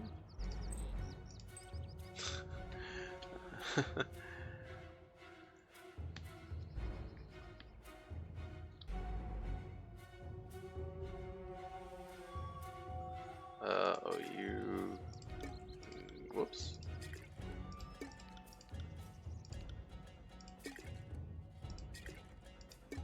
Oh, wow. Alright. I was assuming the stack was 3 because everyone had 3, but no.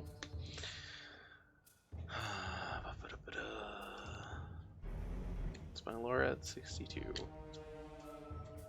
Oh right, I was going to train with the guys in the camp, but I got so distracted by all the new people that I forgot.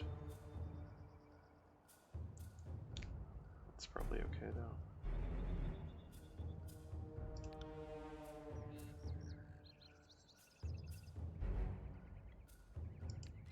So what was the stats on this again? It's really not. So it's mostly range and armor penetration at the expense of. It's a little slower. It's a little less accurate. I don't know if that's worth it or not. We need to level you up.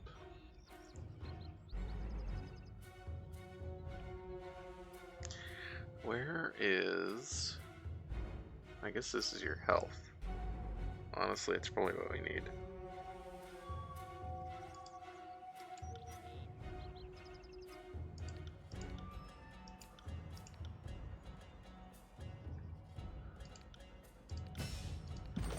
Abilities.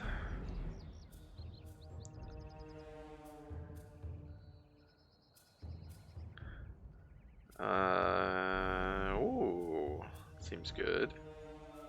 Or revival.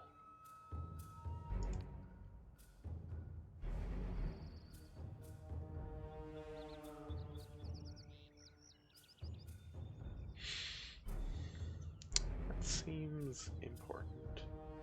What do we get over here?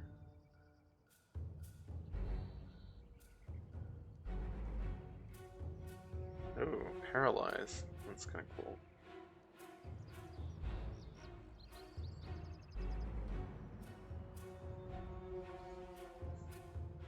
Wow.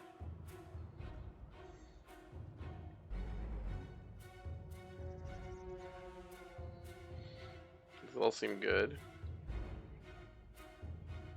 But I think we want to get this, maybe?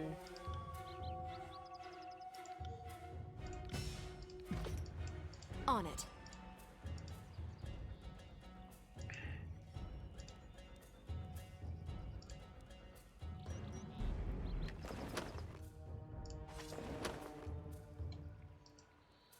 Kairos' butchers have come! Flee!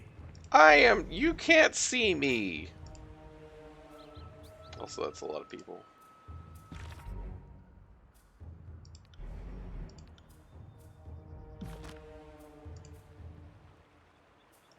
You guys... Retreat!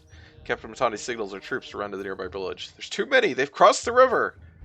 There's 4 of us. There's 5 of you. The Vendrian Guard soldiers rush forward and adopt a close formation, covering Captain Matani as she retreats toward the nearby settlement.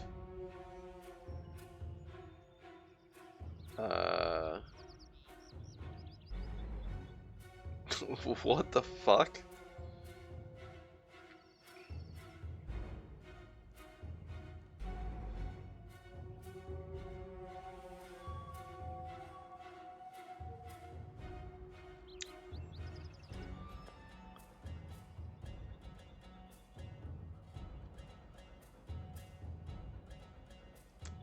That guy you talked to starting. No, I know who he is. Yeah. I'm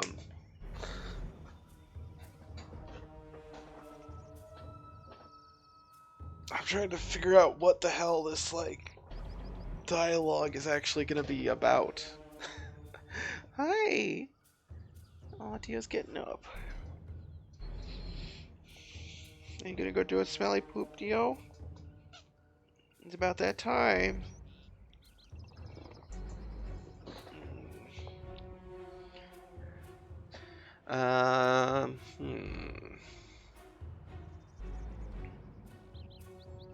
Well, we're generally being diplomatic.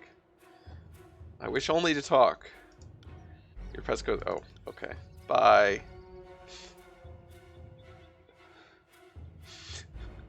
It didn't matter. There was a lot of time spent on. I thought that she was trying to retreat. I guess they're trying to cover her retreat by fighting me. Is that what's happening?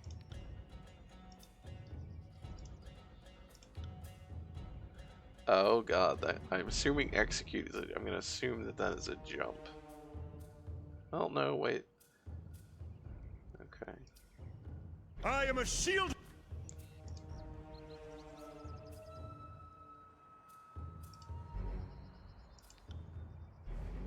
Oh god.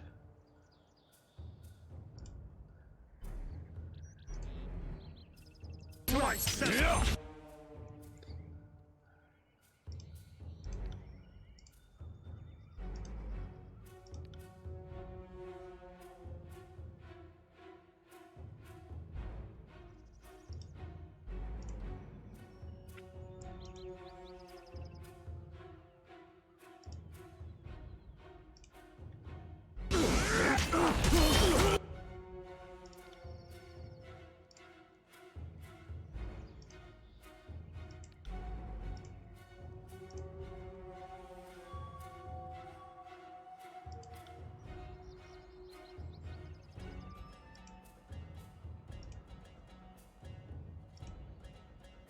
Not a problem, boss.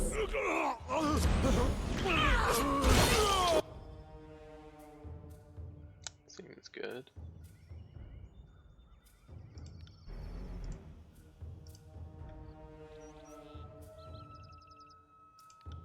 Do you not actually? Oh, you didn't.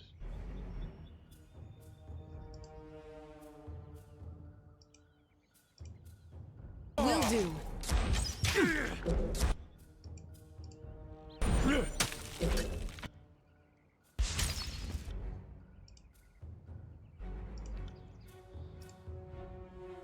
Right.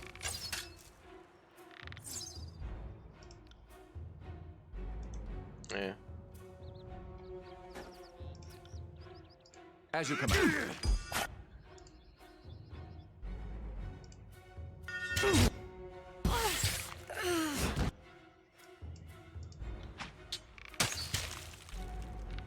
Okay, finish someone off. Jesus. I'll hit you. Thank you. Thank you.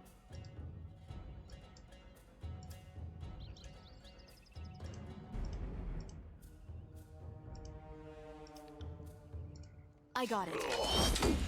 Jesus. Alright. Heal.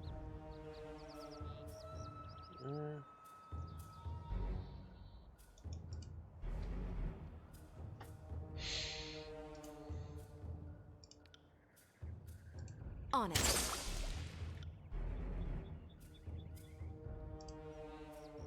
Also, like, these are not very good at telling you how much As health you someone command. has. I will aid you.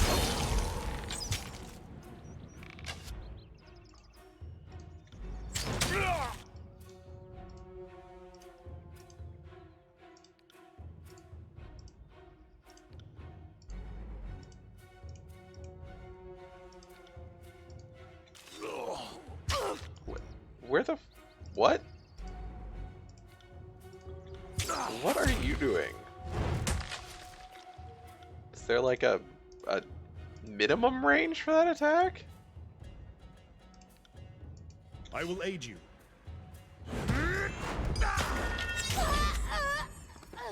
Alright, we're getting better.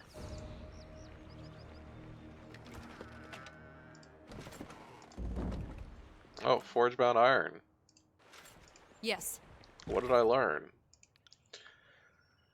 And a broken crate with a busted disfavored weapon inside. This has been part of the shipment. Okay.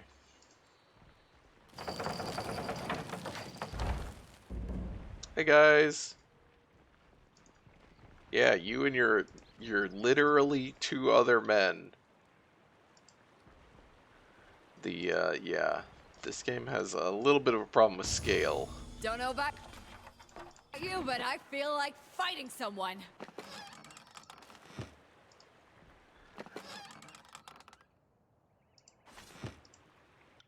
Crates appear to have significant water damage. Also notice a small series of notches in the top left corner of each box. Okay. Oh, so we had to go into the village, I guess. There's a separate map. I think I want it to be increasing wits. Well, I could also increase this, but I think wits is what I want. And for verse, what do I need? What does verse need? Should probably use some endurance. Should definitely use more might.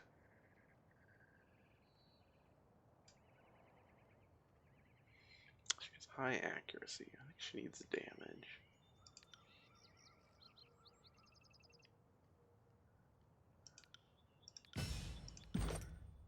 What is over here for her? Much longer. Pins the target's feet with an arrow. Doesn't do really extra damage. It does hobble them for a long time, which doesn't really do anything, to be honest.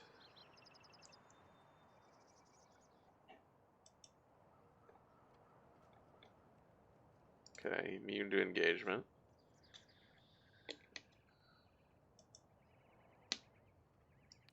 That's not as bad. We definitely don't want that. That seems terrible.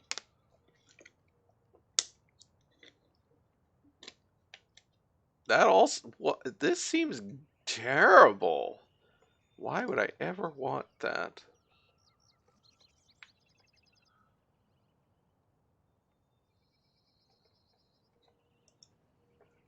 Seems okay.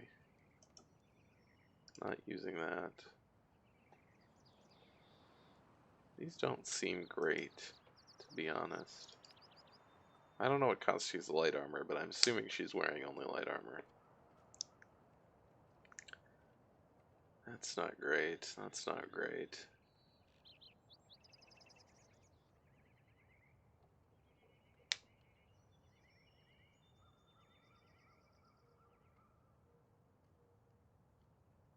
Oh, I didn't know that. Then that's...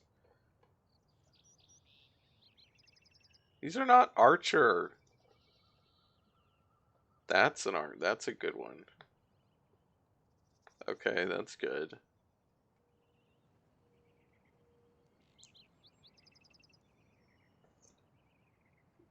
A spiritual remnant. Okay.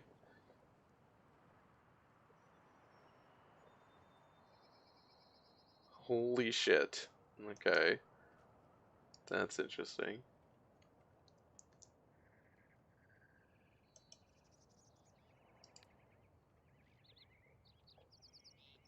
Seems like, unfortunately, I guess I didn't look that much at her abilities. I just kind of assumed this is the archer tree and this was the weapon tree, but it seems like she really doesn't have a lot of good archer abilities.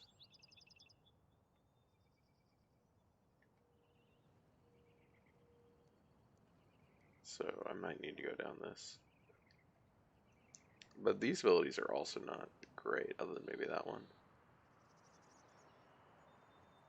But these look better.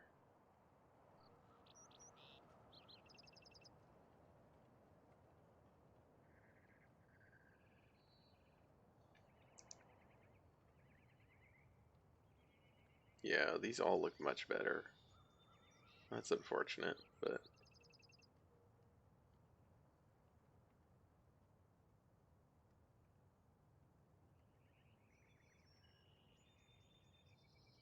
How long does this last? 15 seconds, okay. I think we want this, though. I think she needs a bit more defense. And for me, though, what did I need? I wanted that. Pretty sure. Pretty sure that's what I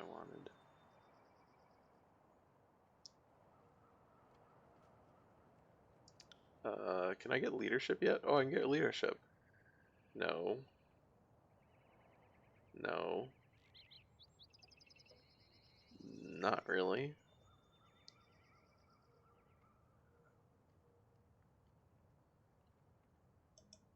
Hmm, well, that's good. Just takes a while to get there.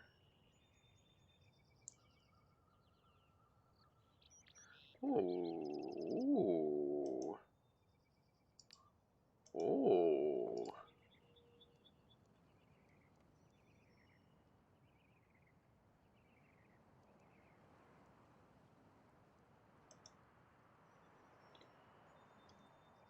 Huh.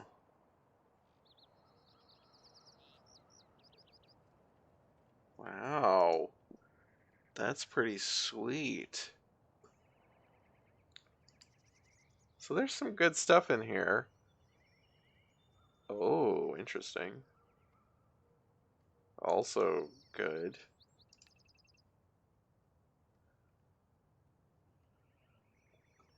So this all seems good, other than the first level seems like it really sucks. Unless you're melee, this is probably what you get, and this one's fine.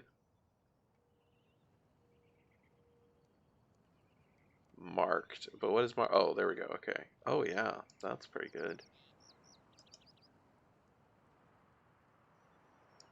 But the rest of it just kind of isn't useful. So what do I need in my okay. What?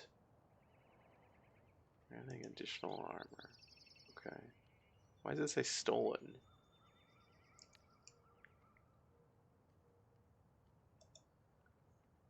Hmm.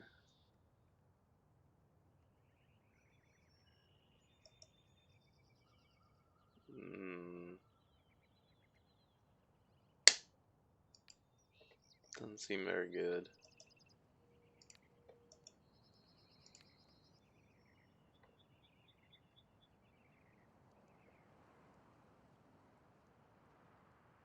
Because the thing about like getting more spell slots is because the times are so long, it's effectively just additional spell castings.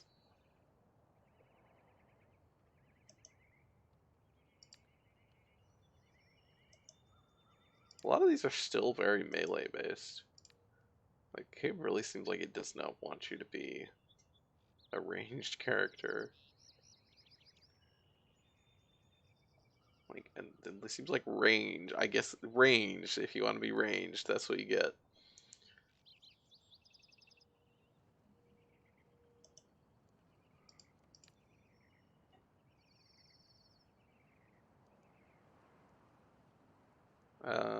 Alright, I do really like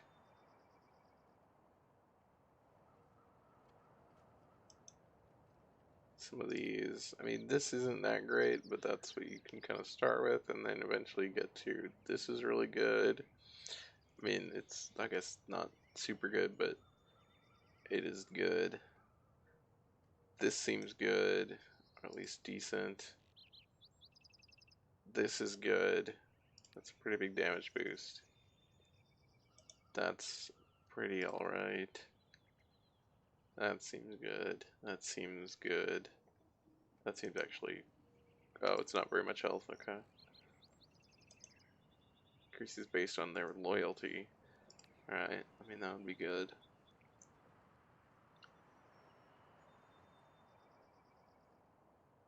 Wow.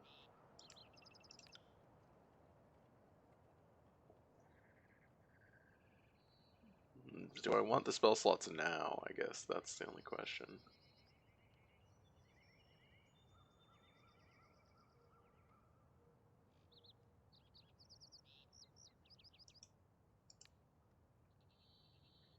I just don't think these ability trees are that exciting. Which is kind of sad.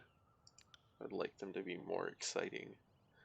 I guess we still get marking. Even though I'm not trying to not be in melee. What's over here? Oh, perhaps your continued faithful service will remind the Archons of their duties to the Overlord. One can hope. May fortune favor your endeavor. Alright. Thanks, Tunon.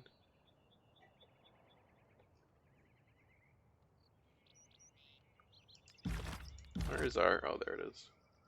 I guess these are Archons and not like NPCs, but I feel like it should be just NPCs.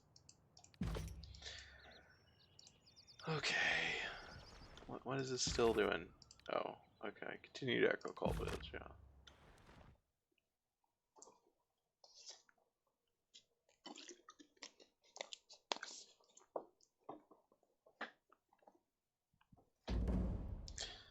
Hey guys.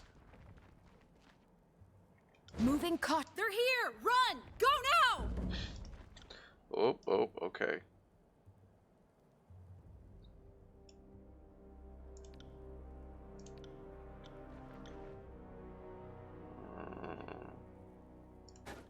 Not happening.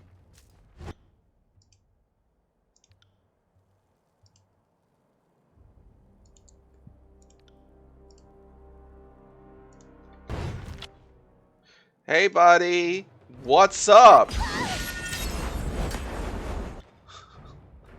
Alright, that was fun.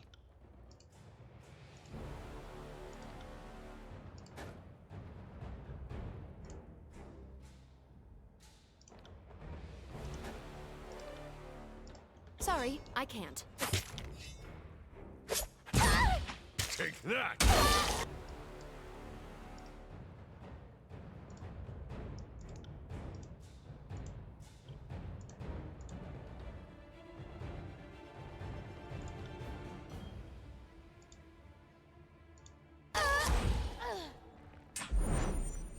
interesting. Also, what? Oh, I hit the wrong button. That's fine too.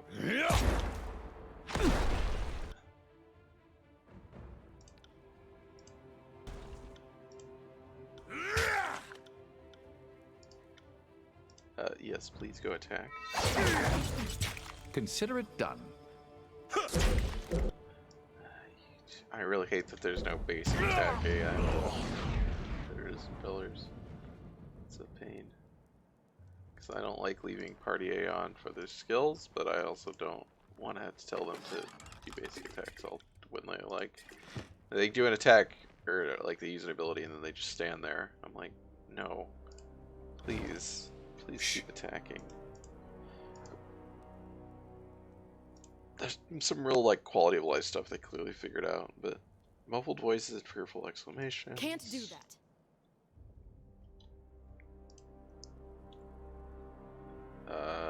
Oh, Barrack now leveled up finally. Alright.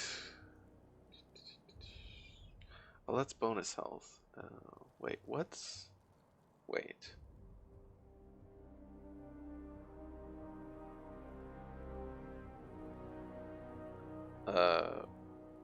What is endurance? Because endurance defense is different. Do I have to go to my fucking glossary? Is it in here?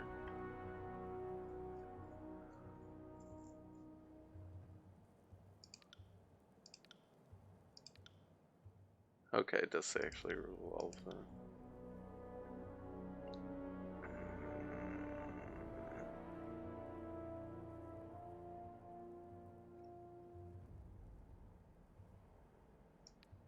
Well, I guess it just has endurance, defense, but not endurance. So is this... Oh, endurance, will, and magic defense. Oh, so it is endurance defense. Okay. It's saying all of those, which is just fortitude. Okay. Okay, I misunderstood. Well, that's fine, I guess. I thought endurance was... Because in pillars, endurance is health. So, like, I thought I was giving him health, and I didn't realize I wasn't. But that's fine. That was still... I mean, I was doing it because I was like, well, it gives him bonus spell duration as well. I was like, oh, that seems good. I think he just needs to be more attacking, like more damaging. And over here, there's Clash of Iron. Oh, okay. Well, that's pretty good. It's 3 talents by cent. Okay.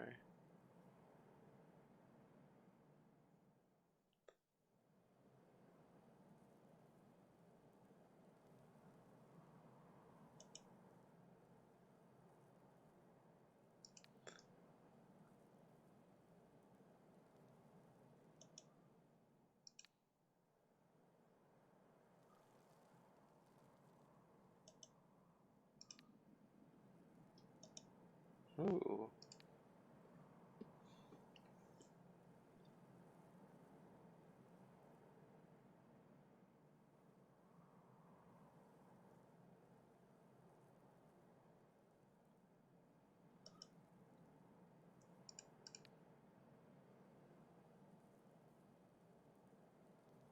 I mean, actually, maybe I should have just giving him it to increase his taunt durations.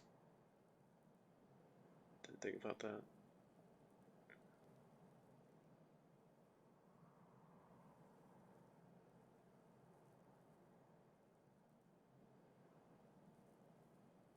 Is there anything we particularly want? This does seem just good.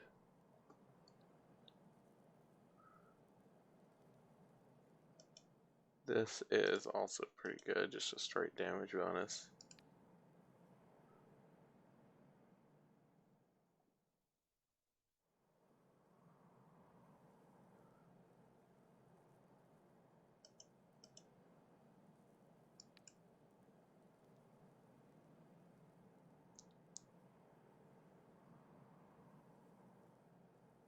All right, this is pretty good. Let's just do this for right now. Gotta remember to actually use the taunt thing a bit more proactively, maybe, but we're trying to do that anyway.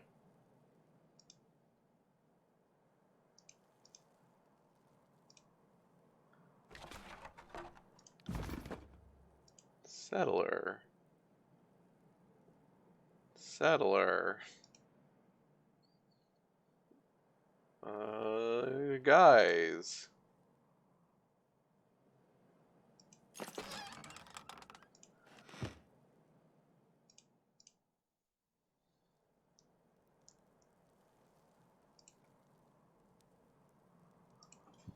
Theo, be nice. Creates a small series of notches. Scuffs on the ground because they're dragged from the nearby home. Okay. So it looks like we can't get over here.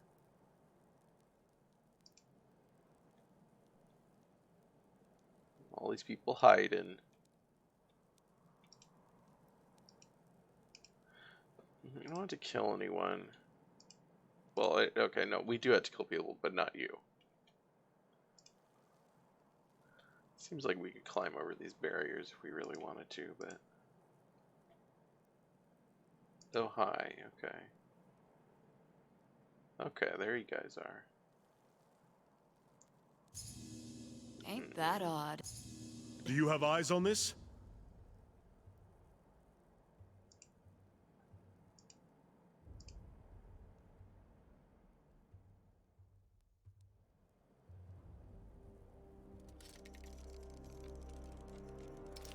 I'm so sneaky.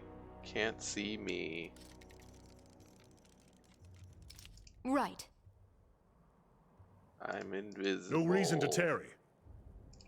Just point me in the right direction. You guys remember Alpha Protocol? Look at that!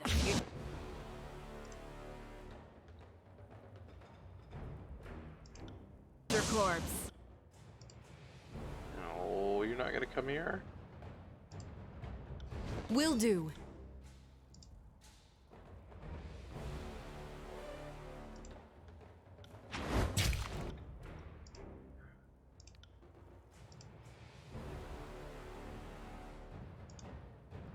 Ouch, you got... Oh my god. Gee, that hurt like hell.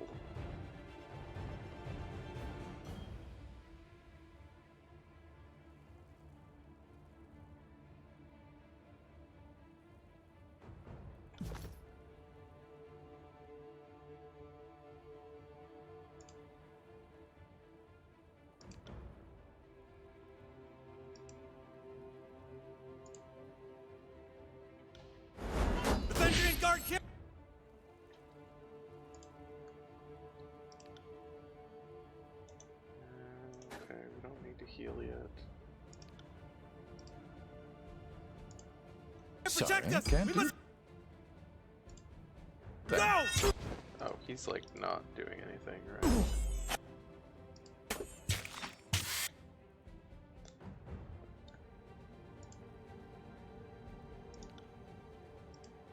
Will do. It's a hit! What? He was supposed to be taunted. Did he miss?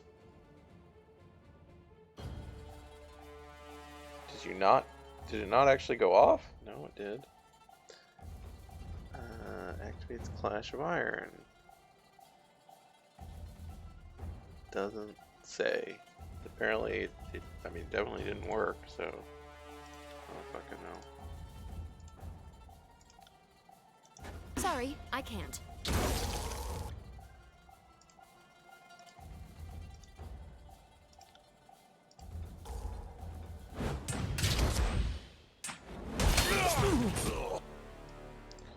Oh, well, you guys died quick.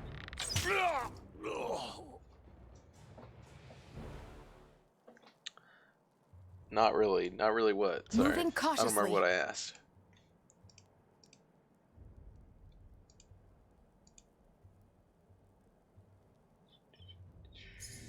There. See that? I do see it. I'm excited. Oh, hardy headgear. Well, I don't know that that's going to be useful, but... Oh. Interesting. I don't really remember Alpha Protocol. Oh! Alpha Protocol's a good game. Oh, not you. You can't wear that.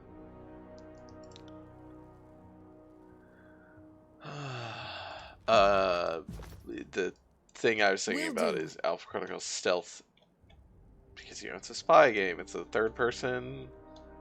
I guess technically it's kind of a cover shooter and an RPG, but it's a really bad cover shooter.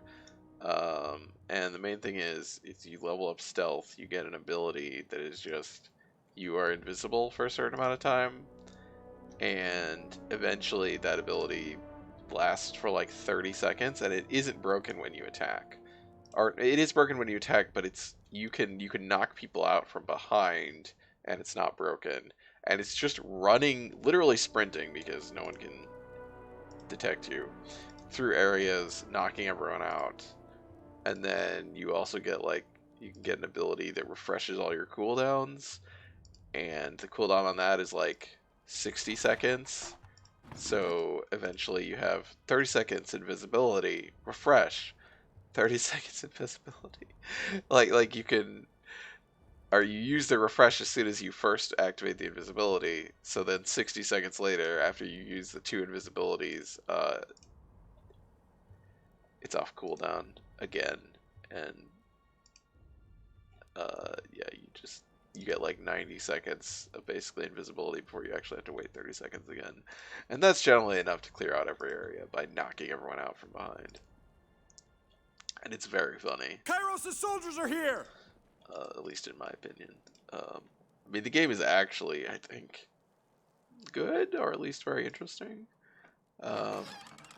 This game reminds me a lot about that in terms of tonally and what it's doing, even if it's a completely different setting. It's a modern setting.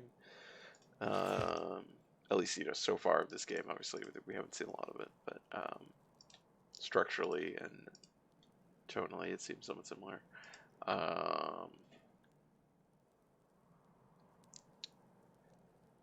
Never realized Alpha had it's just a Warframe build.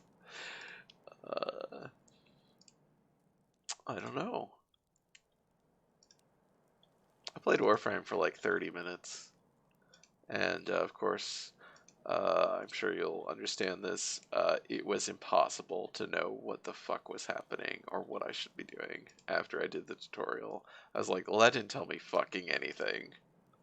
I have no idea. It's not friendly to new players, but that's every game that has been around for, you know, years and just, you know, game as a service. So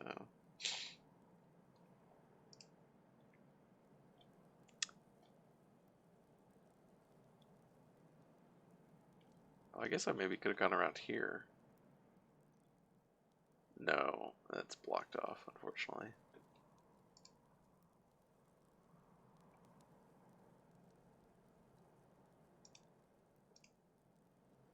What was the offer? Were you going to explain that game to me? I don't even remember talking about it. I mean, we probably did. I just mostly, I had no idea. Why are we not killing everyone? Matani Sybil's shrill. So her name is actually Matani Sybil? I thought she was a Sybil of the Matani.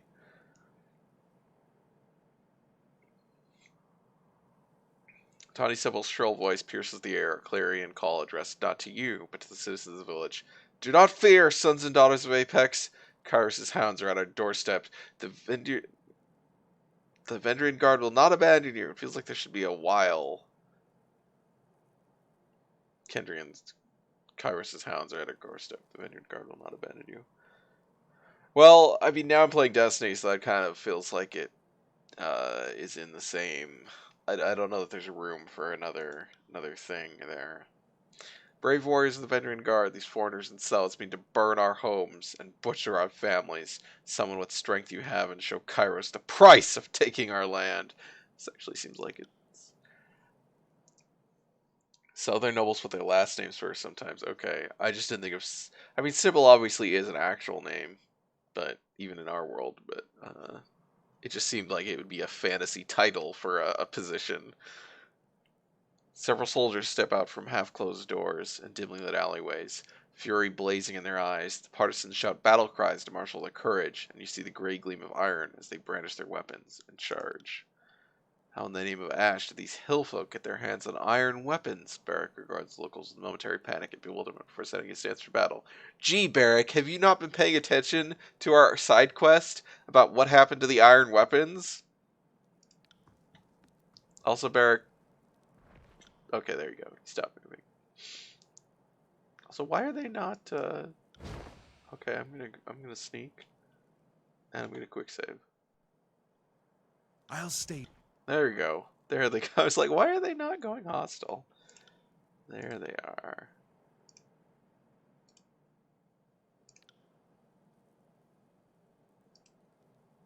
These two icons look too similar. That's my opinion. There's a funny lore answer to that. Wait, funny lore answer to what? I got it. Wheel. Send them at me. Way.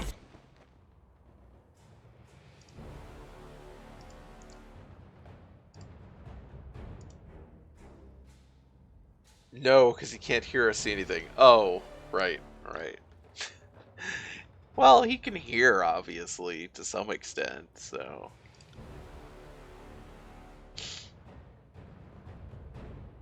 Healing aura? That seems bad. It's a Sage Apprentice, though, so... I'll take care of it.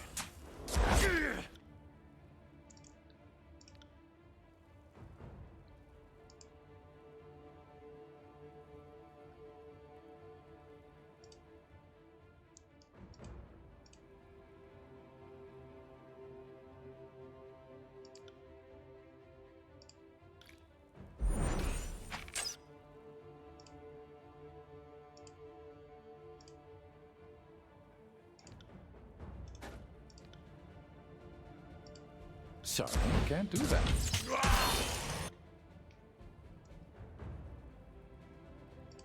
Bum, bum, bum, bum, bum. I like this music.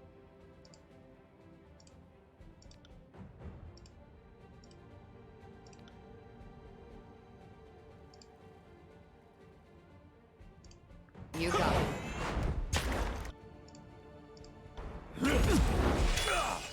Wowzers.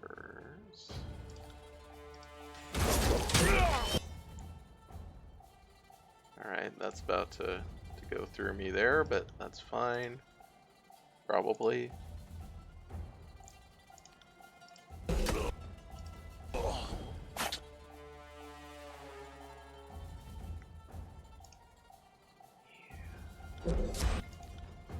You need to put that on yourself, buddy.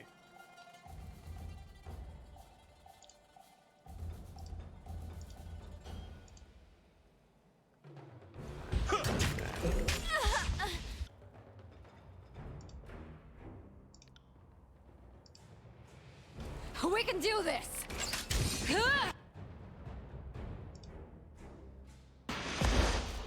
Flawless.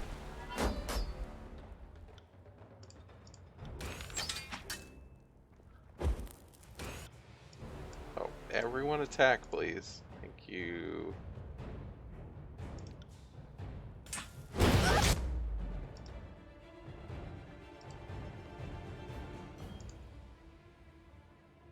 Is he actually? I don't know. He still has 73 health.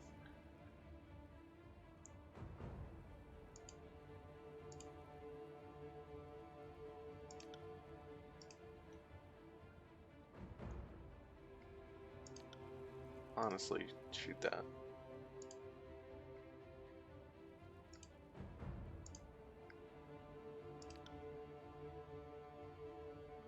Still have that.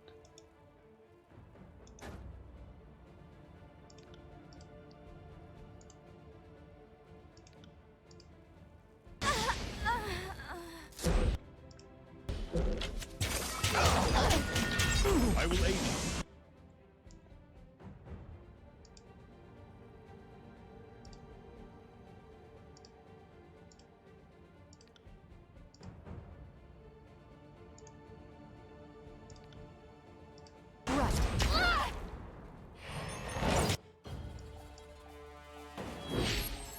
I'll tear your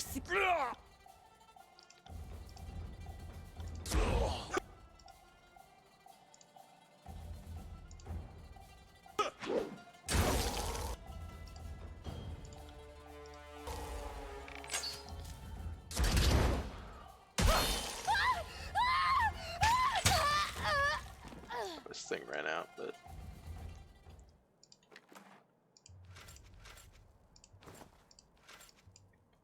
I got it.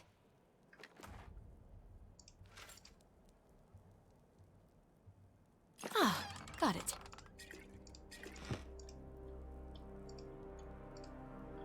Gurkhal Village appears to be unusually well supplied. It's like the locals have been helping the revolutionary forces for some time. Where is she? Is she up here, I guess?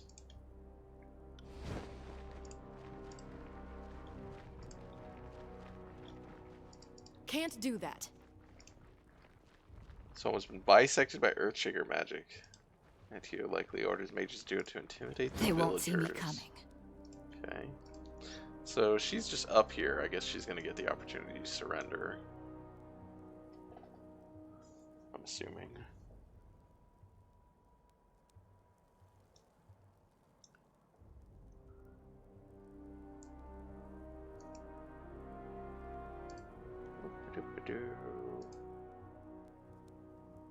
Where'd she go? There she is. Hi.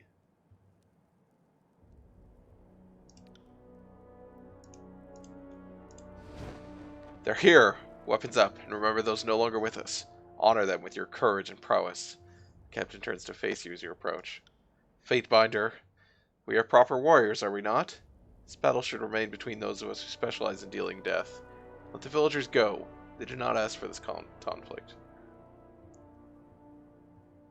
I'm not here for slaughter. I'd prefer to talk. Really? Trail of my dead friend says otherwise. I've said it every time you attacked me! What is there to say, Fatebinder? Unless it's sorry for all the murders followed by a big swing of hemlock. Swig of hemlock. It's too late for words to solve anything. Captain looks at you expectantly. Our soldiers stand ready. The muffled cries and sobs of villagers fill the air.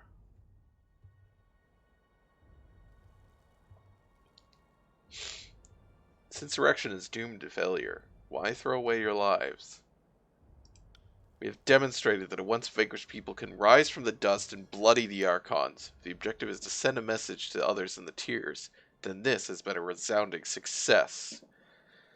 My goal is to gain your surrender without bloodshed. That is a commendable notion, but a tragically simple one at that. If any here could stomach life in the chorus, or submission to a disfavored work camp, that person already surrendered years back. The folks standing before you are the ones serious about our freedom. Besides, we already reneged on slander. I know any deal you've come to offer is just a trap. The Archon's pride demands that they bury us. So sorry, but we've been at this too long. Death or glory. No third option. I think it's death and glory.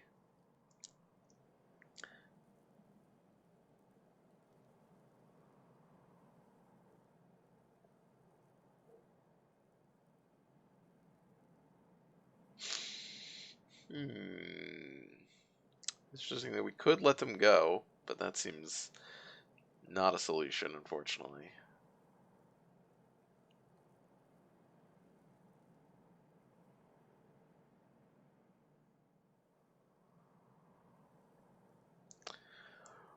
I wonder if there is a route through this of letting them win as much as possible, though. But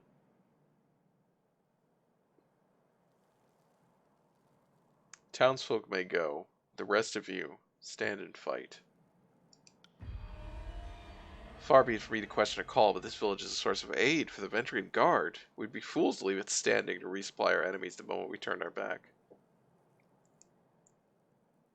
I believe Kairos would wish us to show mercy to the villagers. I mean, I have no idea what Kairos would want. I don't care.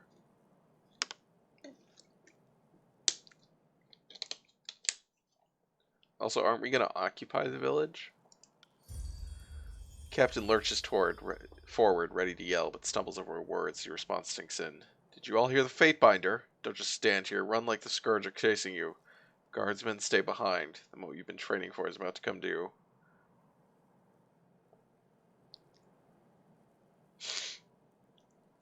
Yeah. Shall we? She holds her hand in the air. The last of the townsfolk flee. A noble way to begin our finest moment. Or maybe our last stand. Either way, the captain lowers her hand, signaling the attack. Send. Alright, get in there. How long does this last, anyway? 60 seconds, yeah, that's pretty good. Okay, what do we got here? A soldier, a sage, an archer. Let's shoot the archer. Yeah, I wish my archer abilities were a bit... Be your champ.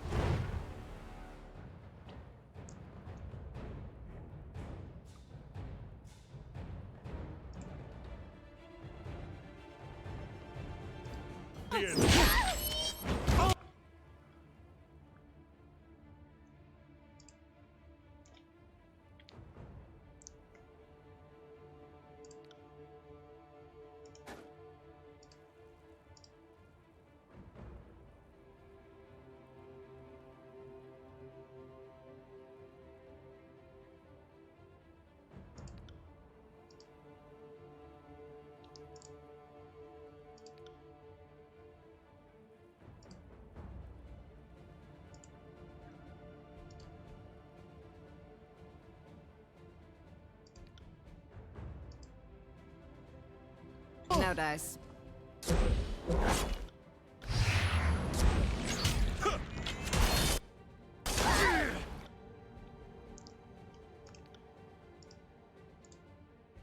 Really not following my standard procedures here, but this game is forcing my hand. Which is good, I suppose.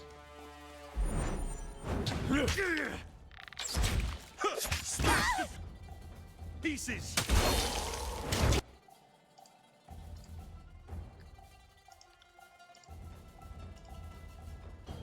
As you command.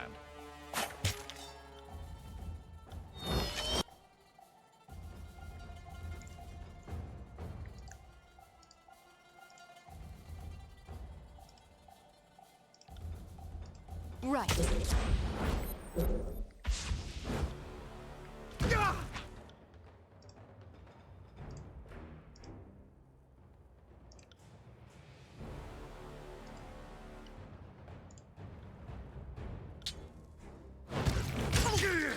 I'm not dead yet.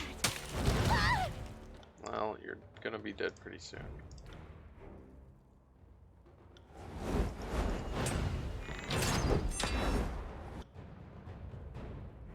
Grazed her for 35 damage. She's not dying though. I guess she gets to... What the hell are you doing? What the fuck is all this happening here? Oh my god. You... idiots. It took the attack away and nothing happened, so... That's really frustrating.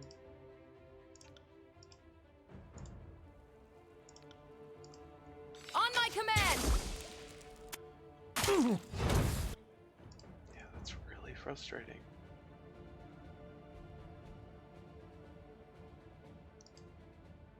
Okay, please go up there, I guess.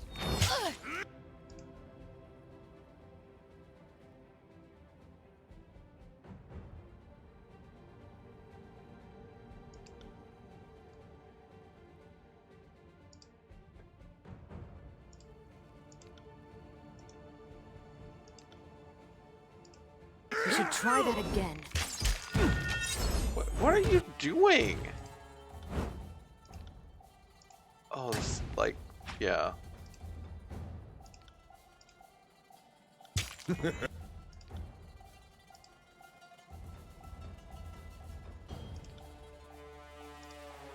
Actually,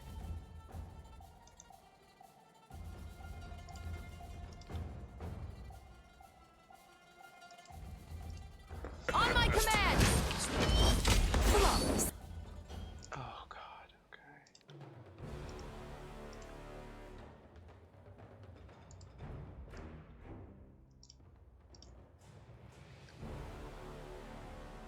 Where's his quick items?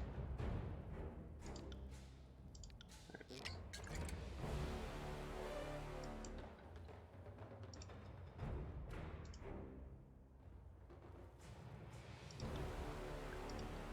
is. I can't feel my...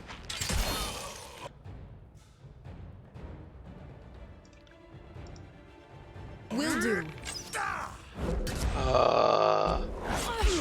This has been really annoying, to be honest. Like, that this has basically, like, we lost one of our big abilities. 'Cause the positioning, and then everyone's just, like, running around because this fucker is here and it doesn't. What is she doing? Stand tall, Fatebinder. What the fuck is she doing?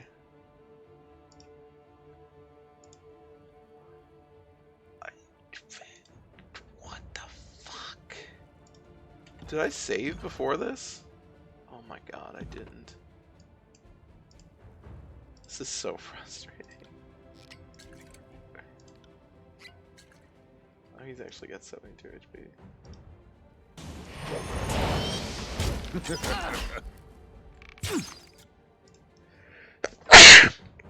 Also, Clash of Iron doesn't show whether it hit or not, and it seems to mostly not hit. Which is annoying. Maybe she needs to swap her weapons. Oh god. Oh, you can't use another healing potion, right?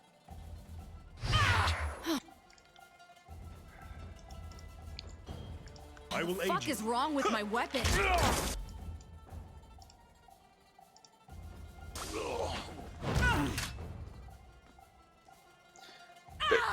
God! Just fucking... Dead. This is so frustrating. Look at him go around, like... I will aid you. Oh my god. Okay. Fuck it.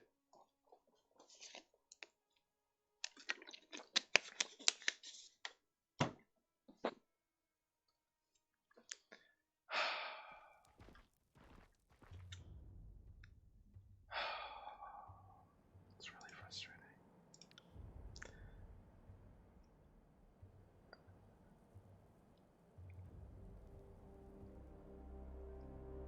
Lower the difficulty. I mean, I could, but the problem wasn't the difficulty. The problem was due to the way the pathfinding was working. They were just constantly, they ran around, and then I lost this ability.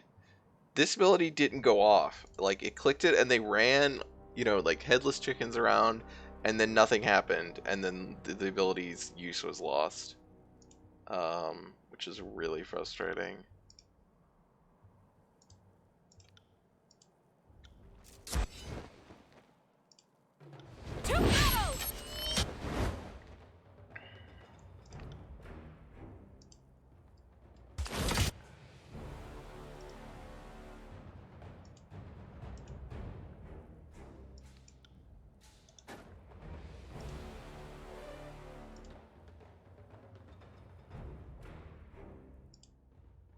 Go crap.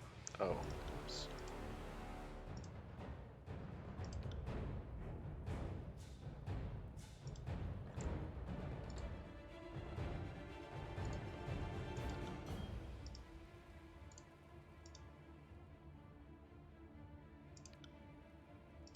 I got it. Are you afraid of death? Word.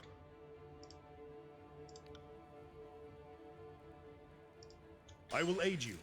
Pity you won't enjoy this as much.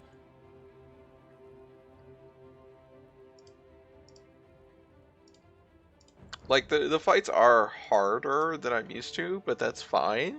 You know, I'm getting the hang of it, and I enjoy figuring it out. I just that was so frustrating because of that was not why that fight was hard. The fight was fucking up.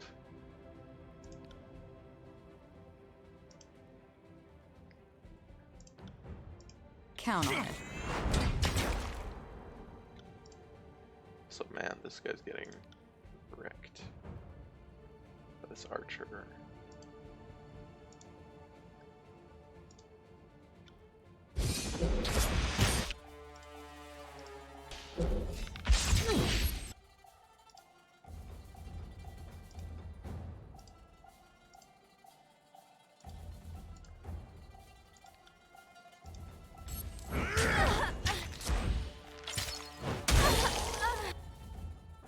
Okay.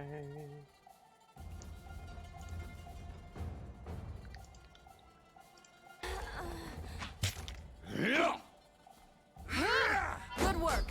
Oh, okay. That's good to know that that's...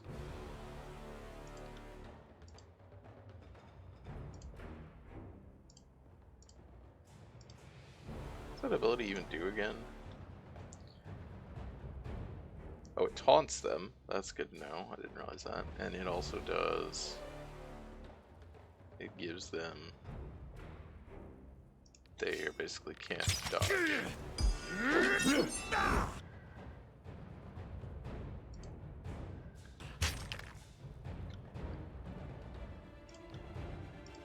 Await my signal.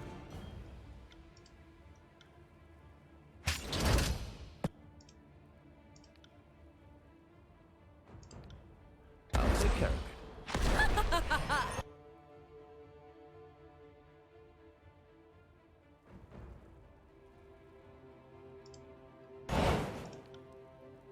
On it.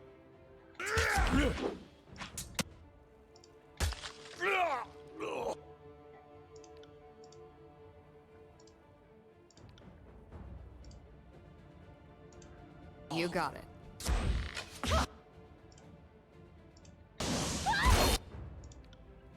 I will aid you. That's a horrifying scream there.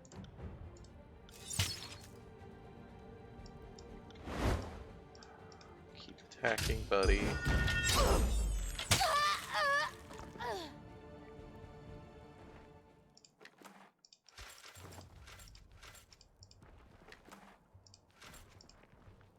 Ah, got it.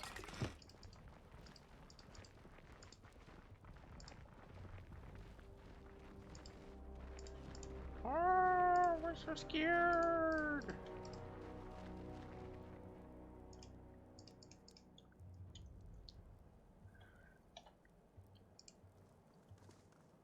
Quick save now.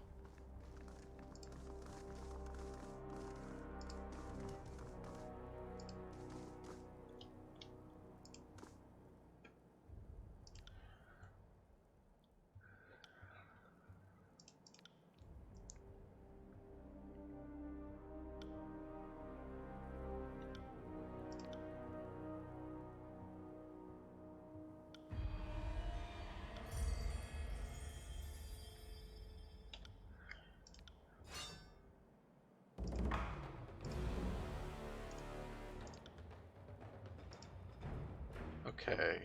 I don't know if I want to do the same thing again in terms of taking her out quickly, considering the problems that it caused. Look at that.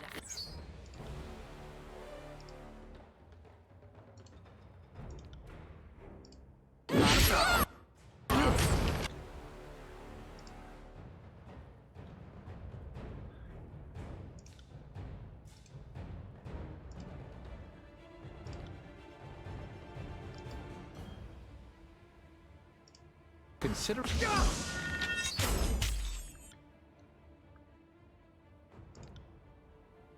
I got it.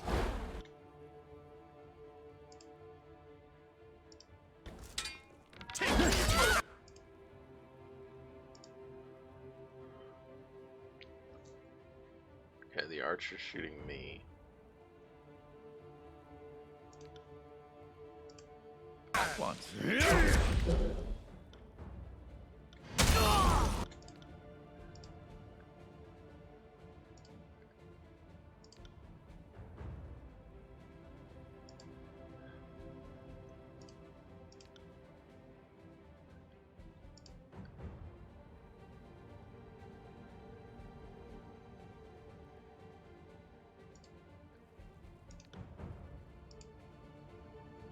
As you command.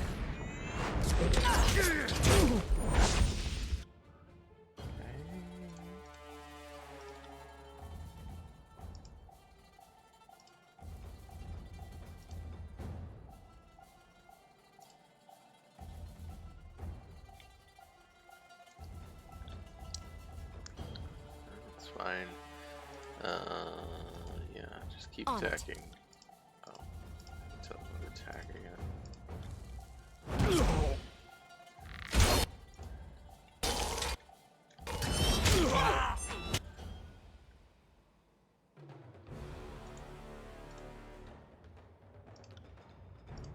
Right.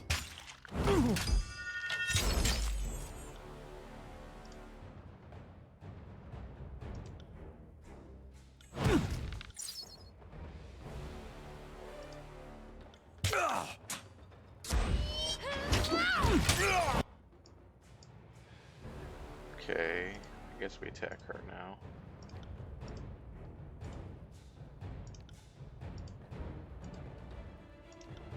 Not a problem, boss.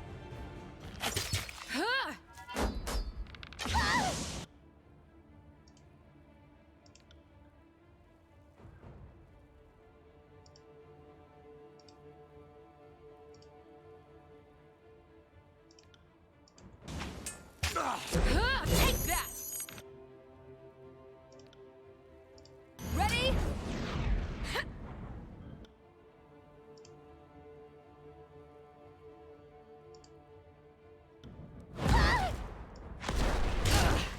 Wait!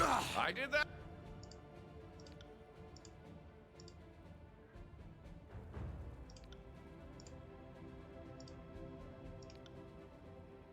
I'll do it for the North. Nice!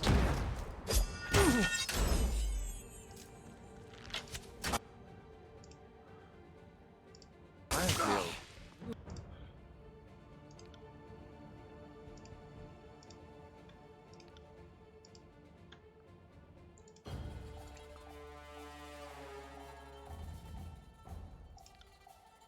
On it. terrible.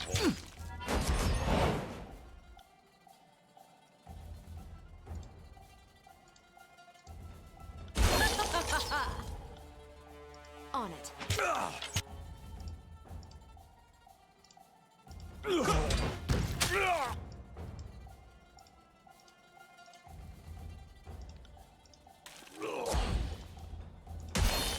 I'm on it.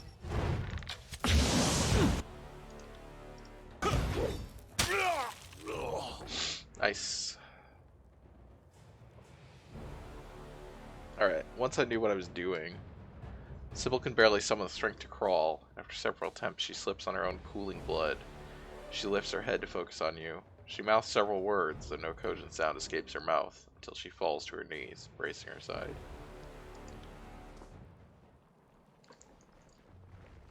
Oh, hi, guys. Oh, you found some more men. You found 4 men. Well done, Fatebinder. If this one survives its wounds, we even have a fresh present for the Arcana secrets. He did request a personal audience with any leader we could take. It's a mighty big if. These southern folk are a sickly bunch. Antio wags a hand dismissively. Looking at her suffer, it's making me sick. I'll kill her and get this over with.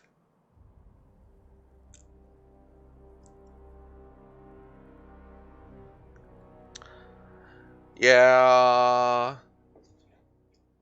I don't really want to hand her over to be tortured.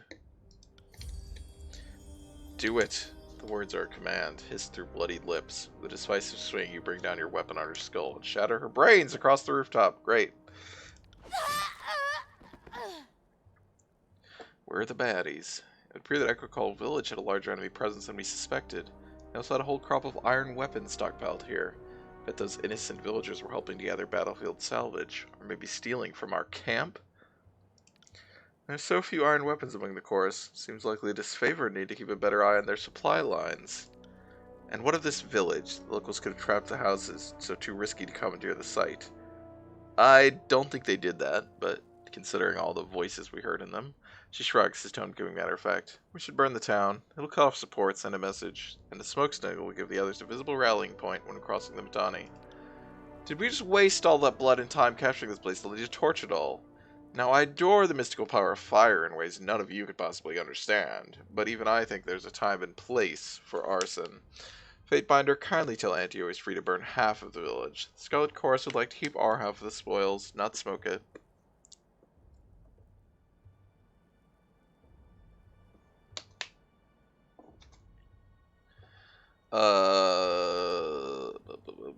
Well, apparently I don't get to tell him to take half.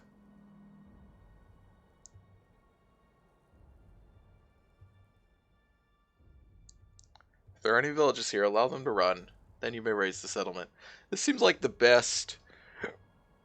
This seems like the thing that scares people and also keeps some people alive. Let them spread a story, because we need to intimidate them into stepping down. I mean, it's probably not going to work, I guess, but I don't think enslaving more villagers is going to help either. I need 2 of you to scour the grounds for any of our own wounded, and to your gestures to the soldiers, and 2 to gather kindling when we've got cleared of or from the site. It's weird how the game seems very inconsistent in terms of when you're like all these decisions that are like between the disfavored and the chorus, which ones will get you favor with one and which ones get you wrath with the other one. Like when you're, sometimes you get favor but no wrath. Sometimes you get wrath but no favor. And sometimes you get both, and it's whatever. It's not really a problem. It's just kind of weird and seems, yeah. Good hunting, Fatebinder. His favorite commander offers you a vigorous salute. Graven Ash protects.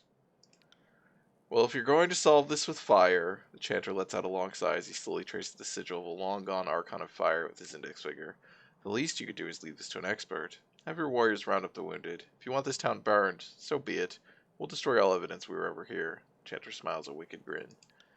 Fatebinder, on behalf of the disfavored legion and our chorus allies, I thank you for your bravery and wisdom. The Iron Marshal has sent word the Archons are meeting at the disfavored camp, and your presence is requested. You should make haste back to camp. We'll take it from here.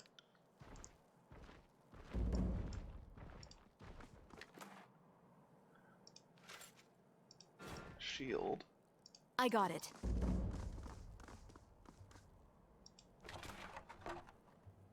Oh, Imperial Iron.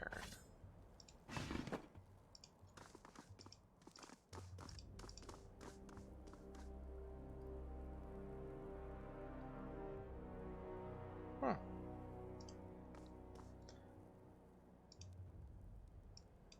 On it. Can't do Okay, that. we gotta go look for the iron. Oops. Okay, there we go.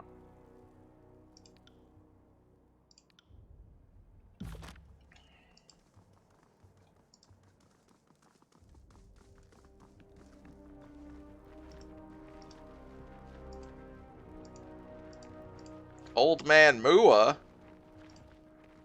Oh man, it was Old Man Mua. That's who was under the mask. I've already told you, I'm not leaving my home. The old man slams his fists together for emphasis, glaring at you with a startled brow. Oh, you weren't those purple imbeciles. Sorry, didn't mean to yell. Eyesight isn't what it used to be. Well, I mean, I'm in purple, and I'm still with them, so... Name's Mua. Been here since King Aachen claimed the valley as part of his own. You are with Kairos, right? Jabs his finger at you with the question. And Kairos brings peace, right? Well, I surrender. Now leave me to my home in privacy.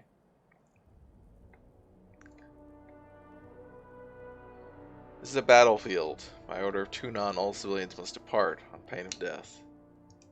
Oh, really now? Well, I declare you a motherless pile of fetid beast shit. The old man waves his hand under his back and wafting the imaginary fumes in your direction. Get out of my sight. Take your empty threats with you. Ah, fine. Rot away, old man. I mean, they're gonna burn down the village, so... Gladly. Well, puts his hands on his hips and nods with a defiant scowl. Well, I'm going into your house.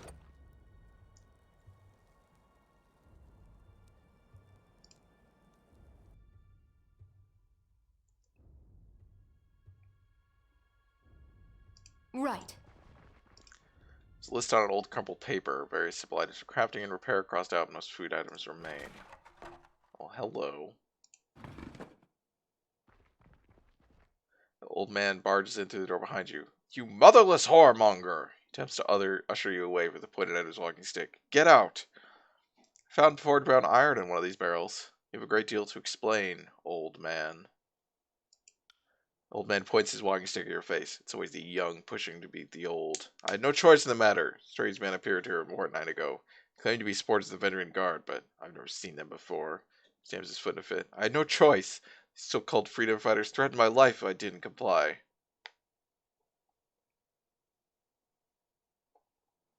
If that is your real name.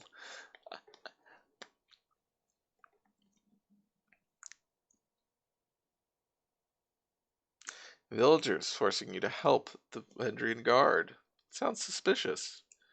Have you been listening to the damn thing I've been saying, or do you have shit for ears? His face twitches as he spittle at you. That's exactly what I was saying. I don't want any part of this foolish war.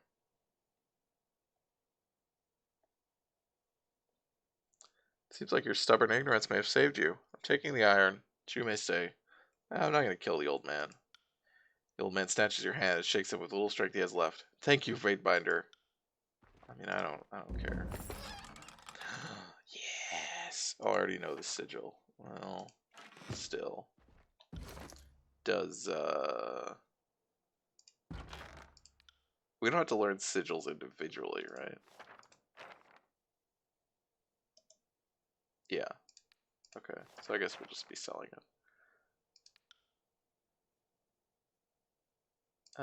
By the way. Oh, right. You're not using, oh, yeah. So you could use this probably. Oh, probably not. So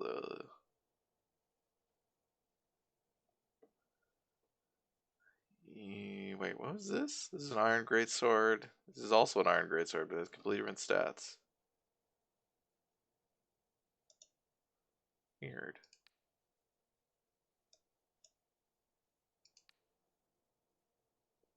Oh yeah, it has much higher damage. Why is this one so different? Yeah, it's worth a lot more too. I mean, it's got the little border. I don't know what that means, what that border is supposed to mean. It seems like higher quality, certainly.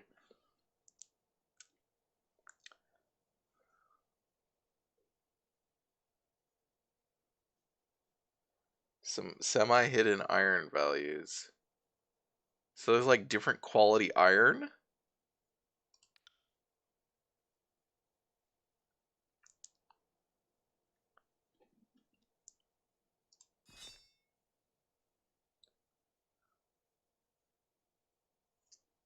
Wow. Interesting.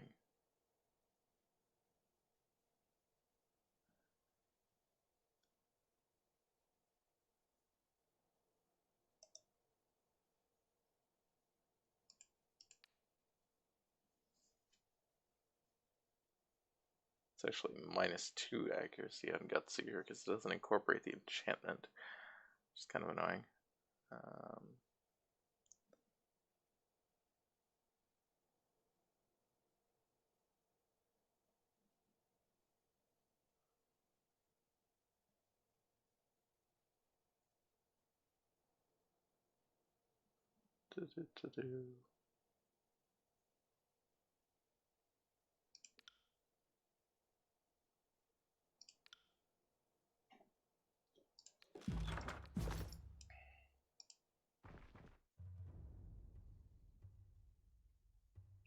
I would like to be able to question him more about, you know, the thing, but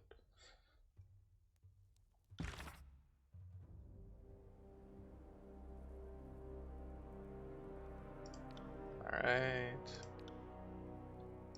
Go back to this favorite camp. Right. Oh, who are you? Are there still people here? Alright, let's go talk to some people. They're apparently in this camp still. Guys, you really gotta go. They're gonna burn it down. We told you to leave. Told you to leave before the fight. Okay, well, she has a name, but she's apparently not important.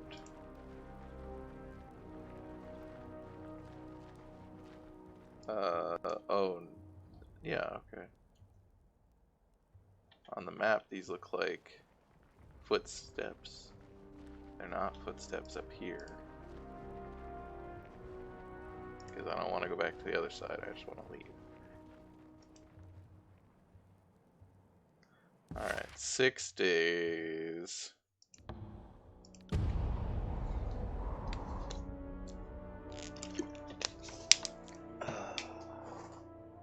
Oh, cutie kitties.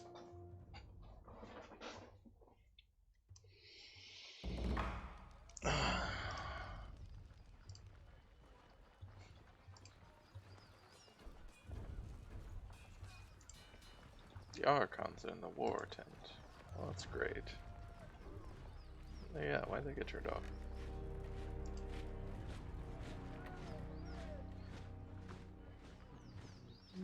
What can you tell me about Ascension Hall? Kyrus' edict is directing us to take Ascension Hall. It's what the locals call the inner citadel built at the base of the mountain spire. She points east toward the narrow vertical line of stone that rises above all other points in the horizon. It's also the base camp for the Vendrian Guard, so taking Ascension Hall has always been one of our objectives in putting out this direction, but now we have a life or death reason to make that citadel our one and only focus. Who's the strongest warrior in your cohort? Modesty demands I omit myself, but if I had to form the Legion into one giant phalanx, I'd have Kevius the Younger and Beric take the corners. Kevius has been at this since before I was born, and Beric, well, she hesitates. Well, what? I'm neither deaf nor fragile. Say what you're going to say. I was going to say you're perhaps one of the best warriors in the outfit, but good luck getting you to wear your regulation uniform. You're a good soldier, Beric, but you know you're a pain in my ass. I'm honored to be assigned one of your finest. The honor is mine. When this campaign is over, I hope you'll accompany me in hanging more Vendrian savages along the road. Think of the stories we'll have to trade. Great.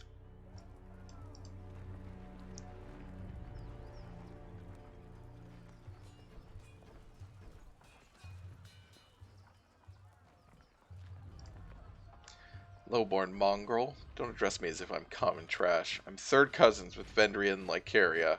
That falx was given to my father, and he bequeathed it. Shut your cock, scabbard. When you bent your knee to the voice of the Narad, you forfeited all claims to your garbage ancestry. Now drop it before I kick your... The disfavored warrior turns his head as you approach, and you hear a sudden shift in his tone. Just drop it. There are plenty of sticks around here. Is the menacingly shaped stick the weapon of choice in this chorus? But it's my blade. You'd let me wade into battle unarmed just for a smug little laugh? Is this how you honor your allies? Step closer and listen in. AKA, say nothing. You assembled on a field of battle across from us. Nobody told you to bring your ever so important family heirloom blade to the party. It's mine now. Walk away. And just let you... Quarman's rage comes to a sudden halt as his attention turns to you. A look of recognition comes over his face, and he blinks up a storm, tripping over his words. I recognize this one. The Fatebinder, right? Said Tunon was going to send one of the court folk. Will you lend me a hand against this northern piss bucket? No offense. What seems to be the problem? This louse here was, up until recently, our enemy. He raised his falx against us. I knocked him on his ass and helped myself to that weapon of his. A noble piece that he clearly doesn't deserve to wield. And I was offered a chance to make amends by serving Kyrus as a vassal to the voice of Narat. Why am I still being treated like an enemy when I'm on your side? You're lucky to be alive. Lucky that freak Archon gives you South Knobs a second chance at life, when we ought to kill or geld every last one of you. Oh. That's a very specific and kind of change and like there's a difference between we should kill everyone and we should kill or castrate everyone. The disfavored warrior clutches his face, and a long sigh can be heard from under his helmet. Fatebinder, we're clearly at an impasse, and I doubt he'll give me the satisfaction of striking first.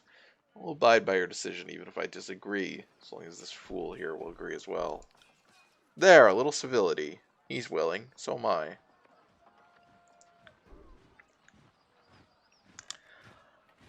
For the record now, explain your side of the situation.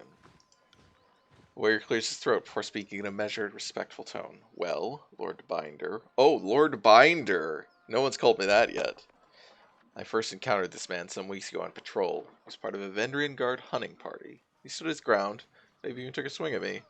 I do remember thumping him pretty squarely on the forehead with my pommel. I thought to myself, nice falx, so I grabbed my trophy after the battle. It was a rousing scuffle, but hardly worthy of an epic. I didn't even think much of it until yesterday when this chap shows up asking for his falx back. I get that he's sore about losing his family blade, but that's what happens. When you raise your fist against Kairos, we don't give you back your thumb and fingers. And explain in full your side of the situation. I came around to following the Overlord, but recently, the choirman looks around the camp, his face turning pale, and I guess I'm just learning how things work here. Anyway, this guy here, he bested me in battle, no bones about it. Didn't kill me, though. I suppose you could have guessed as much. Kindness itself. Go on, recruit. Anyway, I wake up next to some of my countrymen, and they put us through a decimation rite. I was lucky enough to grab one of the 9 daggers tossed in the arena. Pauses to hold back a retch, his mouth twisting and corners of his eyes twitching. So, I survive, right? And I'm barely cleaning the blood off me when I'm told my next task is to secure a proper weapon. Of course, doesn't exactly hand them out. So, his tone falters, his voice face going pale. I walk to the disfavored camp thinking they're supposed to be our allies and maybe can help.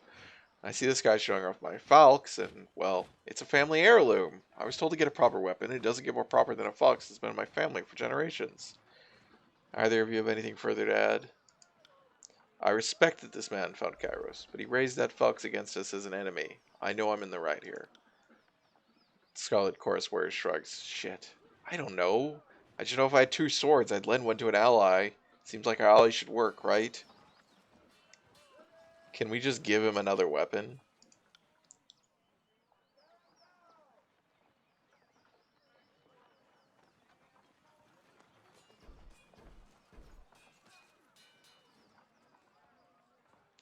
Ho ho! The falx is a proper trophy, but honor demands you make a good faith effort to assist an ally. If you will not return the falx, you must give him a proper alternative. Yeah, just give him another weapon. Scarlet Warrior nods silently, his face a stiff scowl. Not unreasonable. So what it'll be? We gained favor with Tunon! That's interesting. That hasn't happened yet. So I'm to give him a weapon. The warrior's posture grows tense and he's silent for a long moment. Right, I get it. Compromise. So the warrior looks expectantly at you.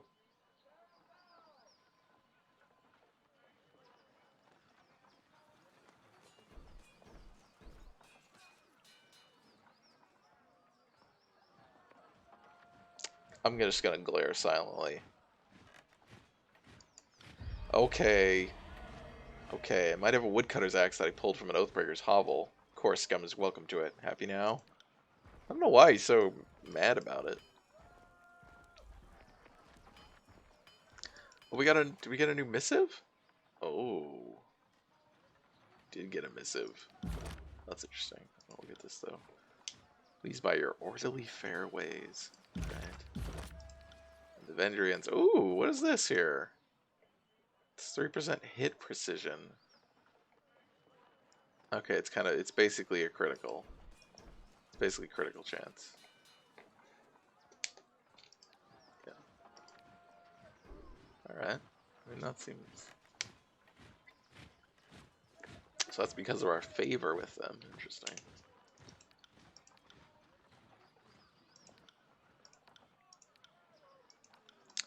I really want to get this.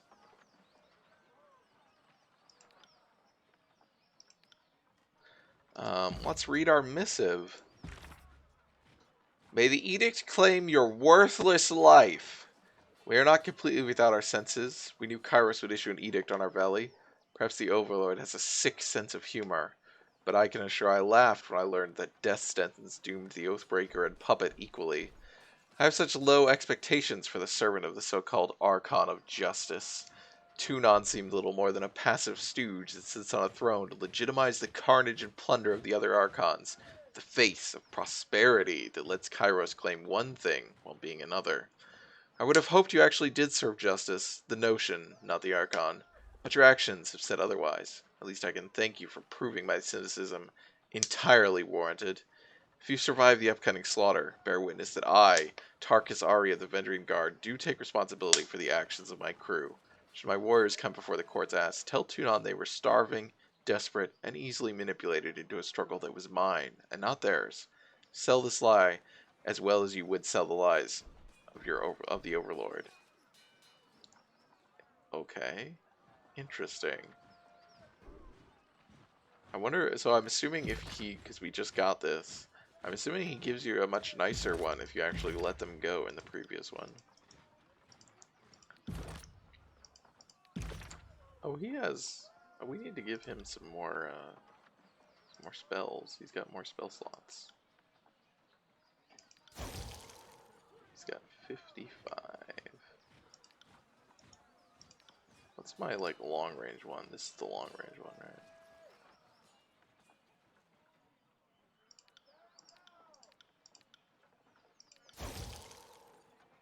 Yeah.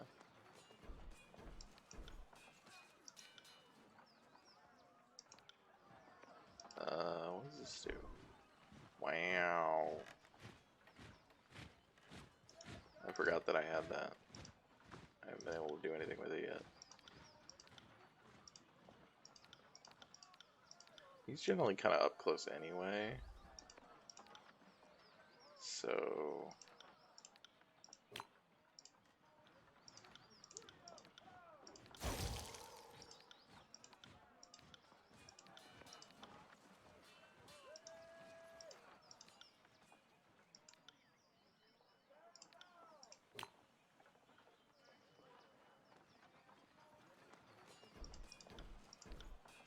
$75. Oh yeah, lore plus 30. It's a big fucking thing. But it is really good. Oops.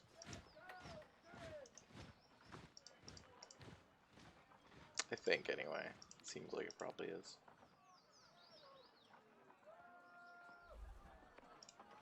But we'll get there. On it. Let's talk to this guy. Have you found the iron yet? Here it is. Good thing the Oathbreakers didn't get their hands on much. Wow. I can't tell you what it means to have it back in our hands. I'll make sure to tell my superior about what you've done for the Legion.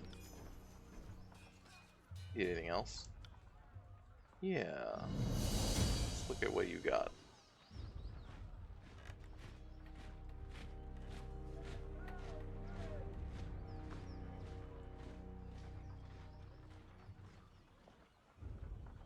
Some of the stuff that he still has the stuff that I sold him, which is interesting. Will do. Hey, how's it going? Welcome back, Fatebinder.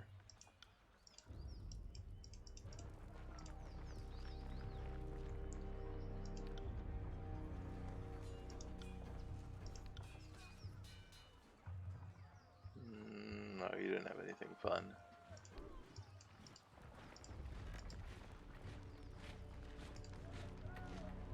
How's it going, Lucia? Marcus? Welcome back, Fatebinder. Lucia here was just mentioning that only because you asked that you've been a real asset to this favorite ever since you arrived. Not that anyone expected different. Beams you with pride. What can we do for you? The Legion boasts so much honor. Why are they a disfavored? The story is common knowledge, but we don't discuss it here out of, well, it's not considered polite. It has to do with Graven Ash and the rise of Kairos' empire. I'm sure you can put some of the pieces together. Ash and Kairos weren't always on the best of terms, but all that has changed. By rights, we should have a name worthy of our vaunted reputation by now, but shrugs. Maybe someday, after my children's children have inherited my armor, we'll have a better title to call our own.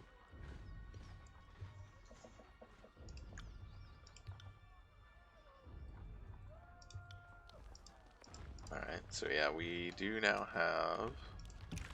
Oh, not that. We're now at 2.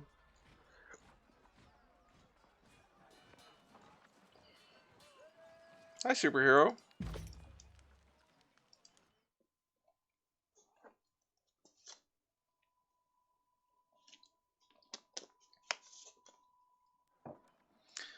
Oh, everybody's in here. Hey, you just teleported. Right. How can we trust your rabble not to turn at this last moment? How many of your conscripts have family bonds to the Vendrian Guard? It is decided. The disfavored will take the vanguard of the assault. It is the only way to assure success before the edict comes to pass. Excuse me. Graven Ash's roar pulses your eardrums, his face reddening as he yells, "Are you in a war camp?" Yes, we are in a war camp, superhero. We're in the bad guys' war camp. Oh, you're so young. We can forgive you for being stupid. Without your Archon of Stone to bring down those walls, you're out of your element. Only the chorus has the numbers required to swarm the walls from all sides. We will lead the vanguard of this battle. Spear says you're gonna backstab some bad guys. We'll see. Hasn't really been an opportunity so far. The best the chorus could accomplish would be leaving a ramp-shaped pile of corpses propped up against the walls for my warriors to use. Their fortifications are not a concern. Even understaffed, my Earthshakers could breach the masonry in short order. Another brilliant idea. Cairn's cult is, we're sure, every bit as trustworthy and sane as the late Archon of Stone himself. You did notice the spire at the center of the citadel? Hard to miss it, being only the tallest thing on the horizon and such. Certainly your Earth mages won't do anything stupid like, say, breaking the spire's foundation. What could possibly go wrong? This guy's appearance is just too, like, evil Santa Claus for me. You hear the voices in your head. We love saying the name Karen just to watch him squirm. Graven Ash had so much hair back before he met us. I trust them more than I trust your circus of rapists, sell swords, and turncoat tearsmen. Archon Ash turns his head and upon seeing you in the tent relaxes his posture. Tunon's Fatebinder has arrived. The war tent falls silent and all eyes turn to you expectantly.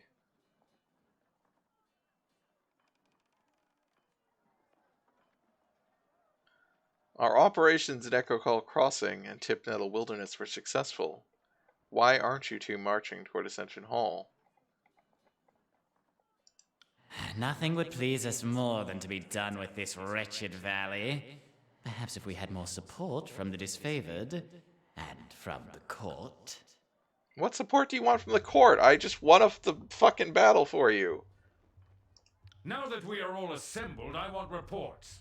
The Scarlet Chorus was going to resolve the Oathbreaker presence in the Outer Valley. What became of that?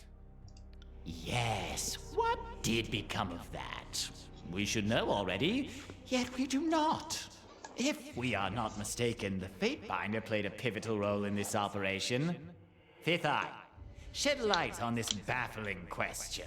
Excuse me, one of the guys outside referred to me as Lord Binder, and I really think everyone should refer to me as that now. The Oathbreaker raiders were broken, and most importantly, their captain was taken, and he has told us. The Archon of Secrets grips his helmet as a chittering percussion of whispers pour forth. Nothing. Curse you, motherless fucks! What have you brought but fire and suffering? The voice of Nerat slaps the forehead portion of his mask, and for a moment the emerald flames within his robes dim. Oh, suffering doesn't really capture the nuance of what we've done. Apologies. We've been savoring this one's defiance. We know much of their inner workings, their desperate allies, their foolish hopes.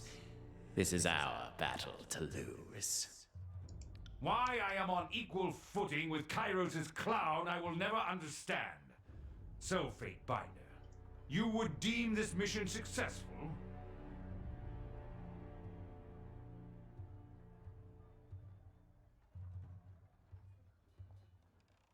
The Oathbreakers were scattered. I took the captain alive as requested. There's not much else to add. I guess we could say this. Pellax Florian was a boastful leader from an influential family. His recruitment will demoralize the enemy. Iron Marshal, I understand we've established a foothold across the Mittani. Report. Securing the Mittani was a gruesome affair. An agent of the School of Tide still lives, and the river was turned against us. Despite our losses, the day ended in success at Echo Call Crossing, though victory came at great cost. In securing the riverfront, it was discovered that the denizens of Echo Call villages were in possession of stolen iron. Fuckers used our own arms against us. We of course put the village to the torch. The Fatebinder wisely backed our claim to show them the price of resistance. Our victory pyre burns on the horizon for all of us to see. Well, I did let the villagers go rather than enslave them, and then I just said, sure, you guys can burn it. A few of them got away, but their leader, Captain Mittani Sybil, did not. Our spies tell us she was one of the founding members of this insurrection. Her death will no doubt dishearten the Oathbreakers. One less noble scion of Apex with delusions of relevance. Good riddance. Have we forgotten why we marched south in the first place? Are we to rule over a sea of corpses? Have you any idea how difficult it is to tax dead people? Your treatment of the locals is short-sighted. We alone follow the commandments of the Overlord. As if to emphasize his words with the conductor's wand, the voice of Sinrat flourishes his jeweled scepter in the air. You hear the voices in your head. This is absurd. We aim to bring mercy and peace while Ash remains fixated on ruthless slaughter. We take the noble path of tolerance, acceptance, forgiveness toward the enemy, while the disfavored would happily see every tearsman in a grave or a cage, and yet we're seen as the wicked, troublesome one.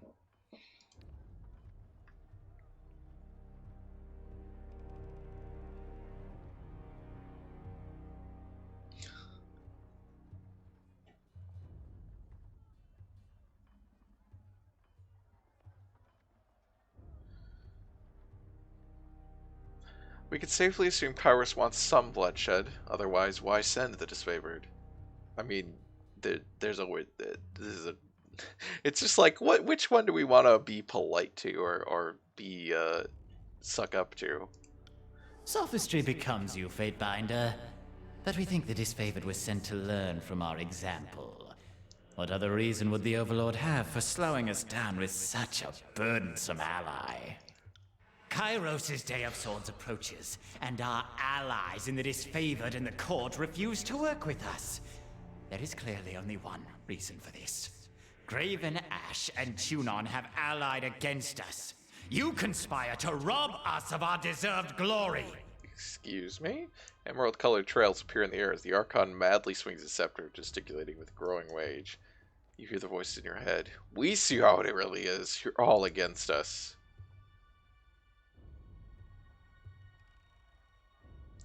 If you two are unwilling to work together as Fatebinder of Tunon, I will order you to do so.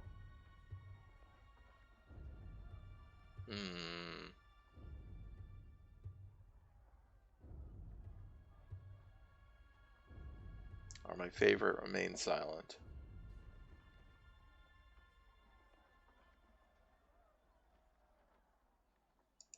You conspire to rob us of our... The Archon of Secrets halts abruptly. His body freezes him for a moment as his bronze mask rotates, a new face turning to meet you. To rob me of life. I struggled as best I could, but I could not shield the Legion's secrets. I'm sorry, Father. A younger man's voice comes from the Archon in hurried tones. A moment later, the Archon smacks his scepter into his mask. The bronze rictus spins back to its original orientation. Oh boy. Hear the voice in your head.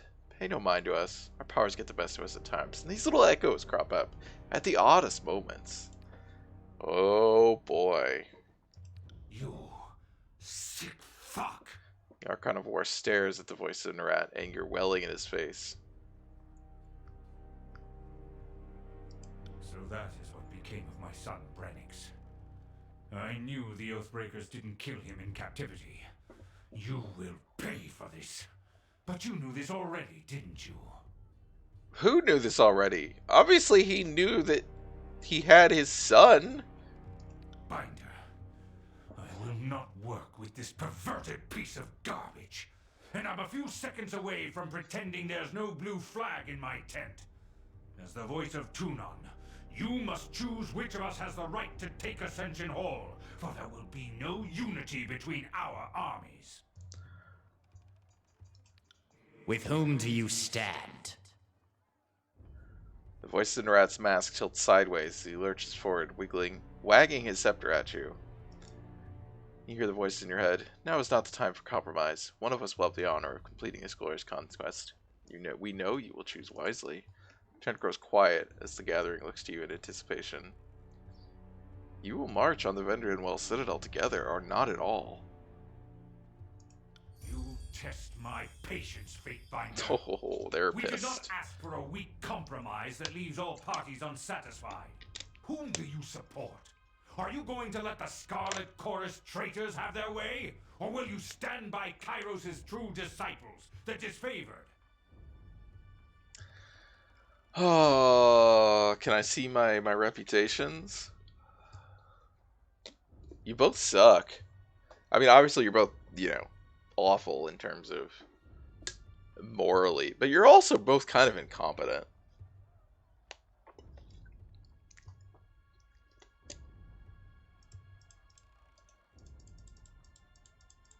No, I can see his, but I can't click it up to bring it up.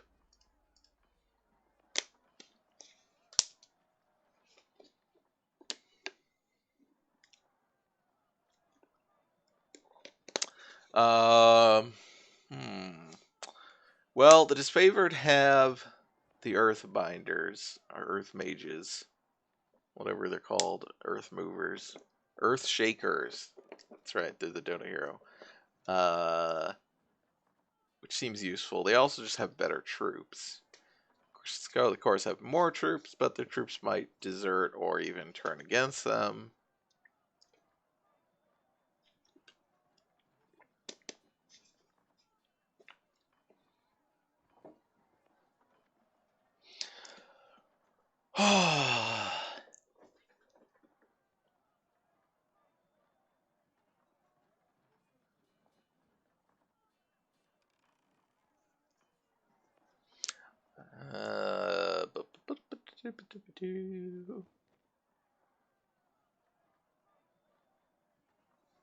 You're both just incompetent.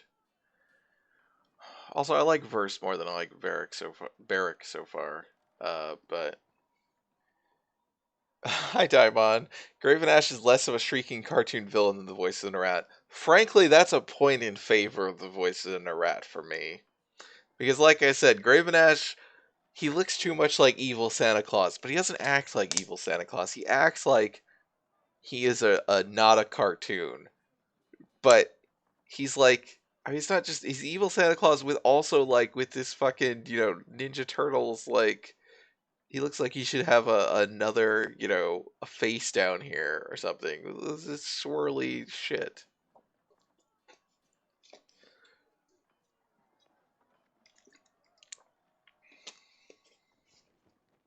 I definitely like the voice of Narat more than the Graven Ash. Tywin said my next sentence was going to be not sure whose favor that point is in. Yeah.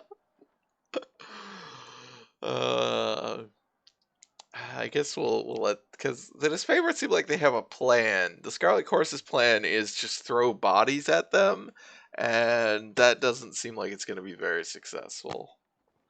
I don't know that disfavored would be really successful either, but eh. You honor us, as I knew you would. You have made the right choice. The disfavored have stood at the forefront of battle since the first days of the war, and now we have the honor of winning this final battle. Graven Ash salutes you, his fist striking his breastplate with thunderous clatter. Our beloved chorus! We have too many lives to protect. We can't allow your foolish decision to destroy us all! Oh, and you could just work together and not be idiots. A brilliant emerald green radiates from the Archon. The clatter of a busy marketplace seems to fill the tent. The scepter he normally holds as a playful prop is now clutched as a bludgeon ready to strike. You hear the voice in your head. No! We did not work so hard only to be denied the rightful glory in the end. You will die with the disfavored. You would dare harm me and our guest from the court? The air crackles with electricity as Graven Ash lifts his maul to strike. Is it really you gonna have a fucking... Okay. Idiots. By Kairos' word, this means war! How did it come to this? I'm glad Verse is just sitting there like, I'm with the Fatebinder now. He roused to consciousness to the sight of Graven Ash swatting his hand toward the thinning green mist where the voices of Narat once stood moments ago.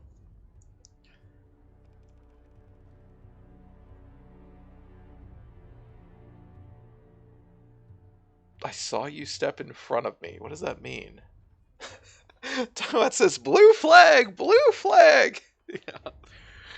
I mean, I don't actually see a blue flag in here, but these are purple flags.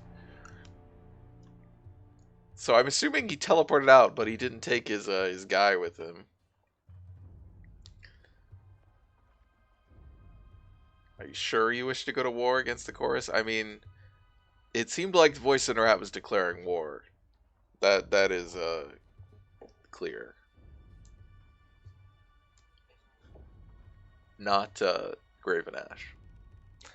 Obviously, it's driven by my decision, but we'll have to take Ascension Hall without the chorus's help. Yes, and instead of having false allies on our side, at least we can march on the Citadel knowing full well who is friend and foe. And it goes without saying, the disfavored needs you now for this glorious battle. Please speak with the Iron Marshal. She will give you the specifics of our plan. Oh, he stood in front of me from the voices? Okay. Is that what he's saying? I saw you step in front of me, thank you. Just old soldier reflexes. Couldn't be sure if it was trying a simple illusion or a bolt of fire. Either way, needed to be sure my guest didn't perish in my war tent. Wouldn't be able to live that one down. Also, if we sided with the voice of Narat, would he teleport us out? Because there's an entire camp of disfavored outside. Are you sure you wish to go to war against the chorus? What other choice am I given? It is clear the voices of Narat would endanger all of us out of vanity. So he says, We all know regarding this war is over. what happens if you Someone side must with the rule and voices. protect the tears. So I will start protecting the tears from the depravity of the Scarlet Chorus. Sorry, I'm talking over this guy, but he's just saying bullshit. So he said, oh, it's very awkward. The Archon of Secrets left behind one of his spies. Perhaps we should send her back to her master in pieces. No, she's fine. Graven Ash narrows his eyes and points a finger at Verse. Barrick's armor makes a discordant sound of iron bending under pressure. Everyone assembled in the room looks at him. Something to say, Barrick? Ash passes his stone shield, a confused look. Nothing at present, Archon. Forgive the interruption. Did you just have to fart, Barrick? Barrick looks at you with a vague hope in his otherwise impersonal stature.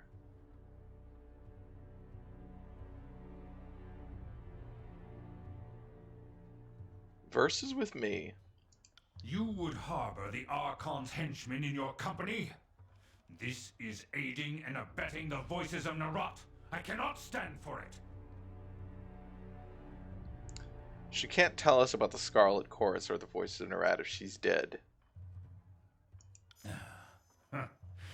You would twist her loyalties from the chorus to yourself? A fool's hope if ever I heard one. Safer to leave her hanging by a gibbet or rotting in the pillory for the Legion's amusement. But I can tell that you won't be swayed. Also, you don't have the authority to tell me what to do. You are playing a dangerous game, Binder. If you wish to hold a venomous serpent so close, I will allow you your own self-destruction. Now leave me. When you are ready to join the assault, speak to the Iron Marshal. Alright. Well, we didn't quite make it to the end of the first bit, but we're getting there.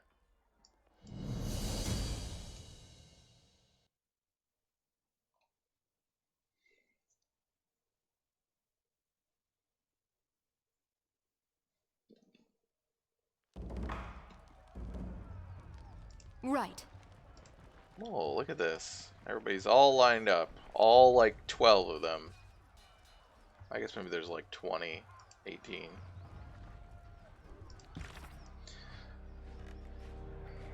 Kara's forces take the fortress and gain control of the valley. Do you want to talk? Fatebinder. Always a pleasure. First sized you up with open curiosity. When her assessment is done, she laughs to herself, shaking her head. What do you need?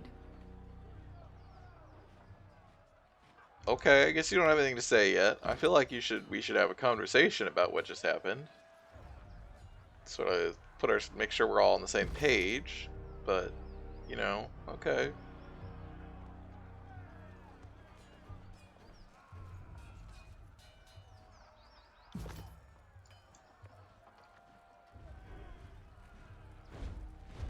Did I, what? Talk to her about those generic topics? Probably not. There's so much dialogue to talk with, like, generic, because you're supposed to. Oh. Fatebinder. What do you need? Tell me about yourself. If you insist. I'm a Scarlet Fury. That should raise some flags for you. It means that I'm good at killing, and more importantly, that I enjoy it. This is like the worst way to do these things, you know, and so many RPGs do it, and it's just like, do not just give me a fucking, you know, massive dialogue tree when I first meet someone of exposition. Like, no one does this. And, you know, like, this is not how you talk to anyone. What I won't enjoy are the pleasures of funerary rites packed with weeping mourners. Someday I'll fall in battle, and then they'll roll me into a mass grave or heap me atop a shit-stained wagon. One more anonymous, knife-riddled piece of meat. Until then, I plan to take whatever I can from life and have a little fun along the way. How'd you get conscripted? How did I think you have the wrong idea about me. Of course didn't take me as a sobbing maid. Started to their camp and enlisted. Someone tossed me a dented blade, I lived through initiation and spent a week butchering my neighbors and moved on with my new kin. Dharma said this is good awkward small talk after what just happened. Wow, guess we're war with your dudes then. So, Verse, tell me about yourself. I didn't waste time with goodbyes. My mother had long since died, and the rest of my family were louses. The girl I used to be, even she knew that she was worth more than all of them combined. Tell me about your life before the chorus. Life? What life? As far as I'm concerned, I didn't exist before the chorus. There was some girl on a farm wearing my face, talking with my voice, but she wasn't me. Sometimes she would sneak out at night, take a scythe, and have some fun with the livestock. Our shared interests began and ended there. Great. When the Scarlet Chorus swept through my village on their long trek from the Bastard City, that was when I finally woke up. Buried my old life, took red vengeance on anyone who'd wronged me, and I found the freedom I could only dream was out there. What happened to your parents? Well, she said her mom was dead. My mother ran a successful farm, and I worked it for a number of years before I found the chorus. She was a hard, bitter woman, acted like the world owed her something. She never talked about my father, though I figured out a thing or two about him later on. He was a merchant from the Northern Empire, took a liking to her, and she him. He stayed around only long enough to get what he wanted.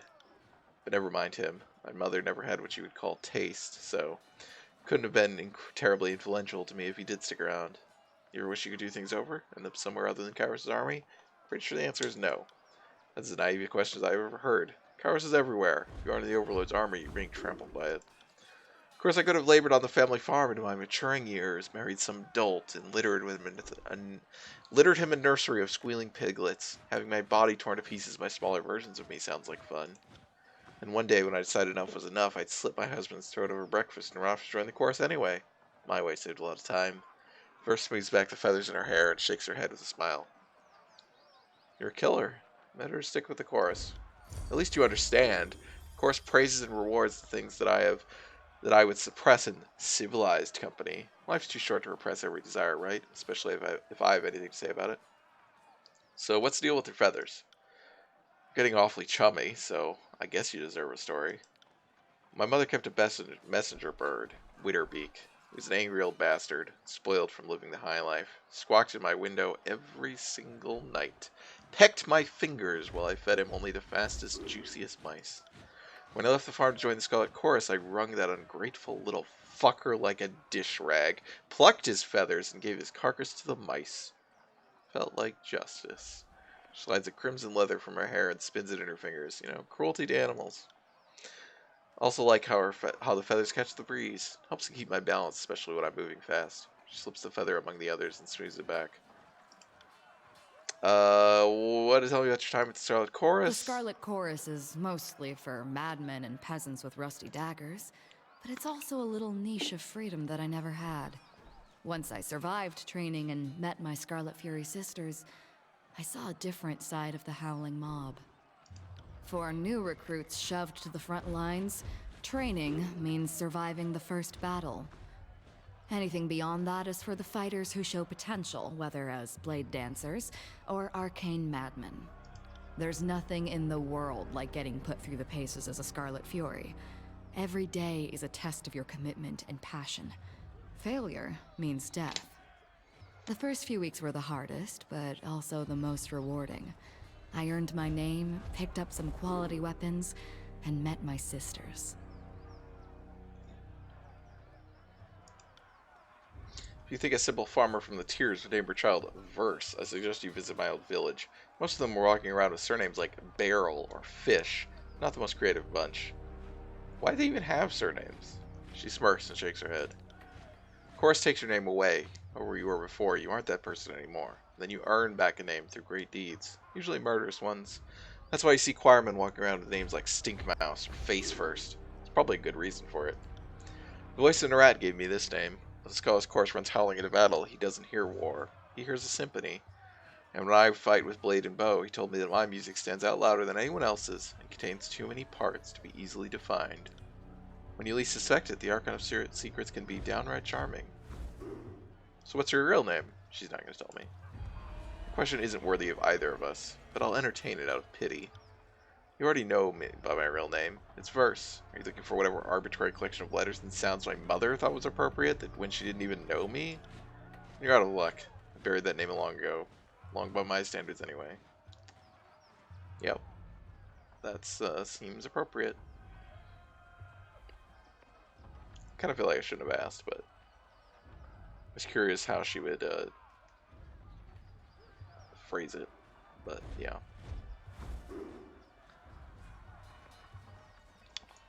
The elite fighters of the Scarlet Chorus. Your typical Horde recruit fights with a rusty spoon and a chip on his shoulder, but the Scarlet Furies are, well, different. We focus our madness. We coordinate, we kill, we dance. It's like art. Imagine a sculpture that twisted in weird, beautiful angles, and then gutted you too fast for you to realize what was happening.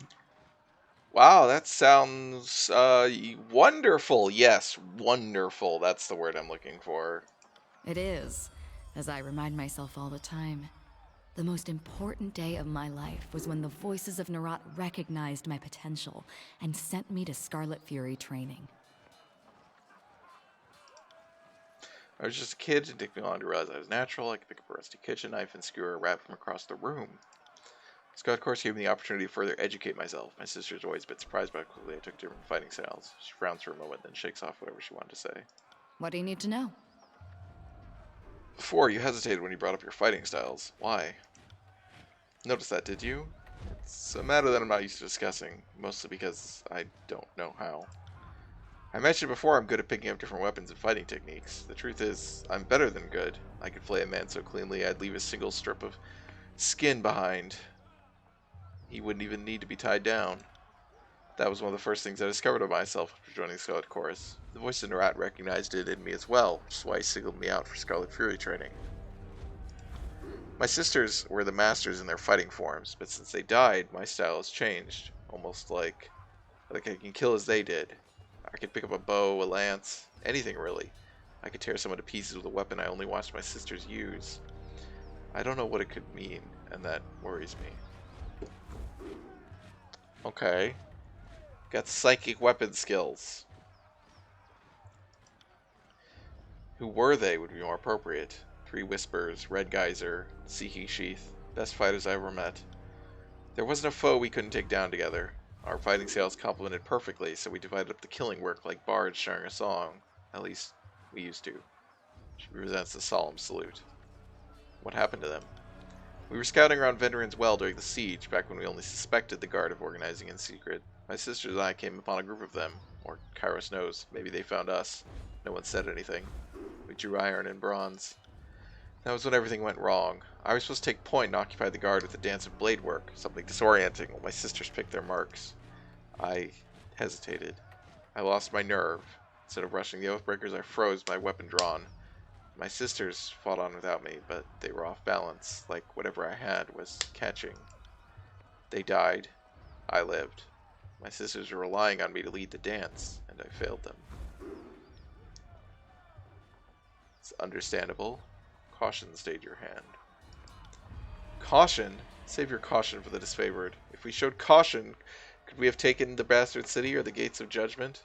Could we have conquered the tears with anything less than our blood boiling over with rage, the song of battle ripped from our lungs? Hesitation is a rot. It's unbecoming of any chorus member, and unheard of in a Scarlet Fury.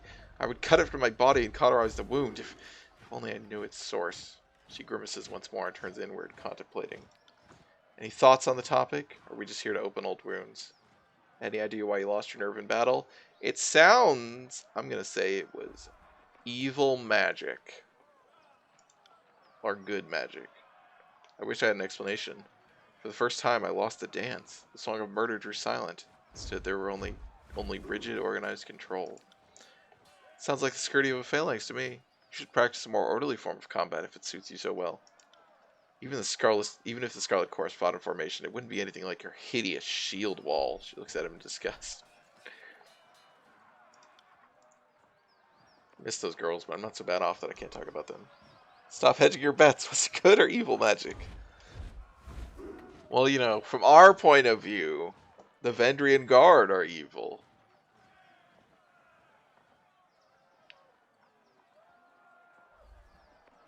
And we have the high ground. She was calm as the surface of a pond, light on her feet. More than one foe tripped and fell on their own blade due to Whisper's crafty footwork. Verse lets her gaze slip away from you as a fleeting moment of sorrow steals her attention. A one-woman siege breaker, she would launch herself at her foes like a battering ram. Not even a disfavored phalanx would have withstood that dumb, suicidal wench. Kairos' eyes, but she was something to behold. Verse slams her fist into her palm.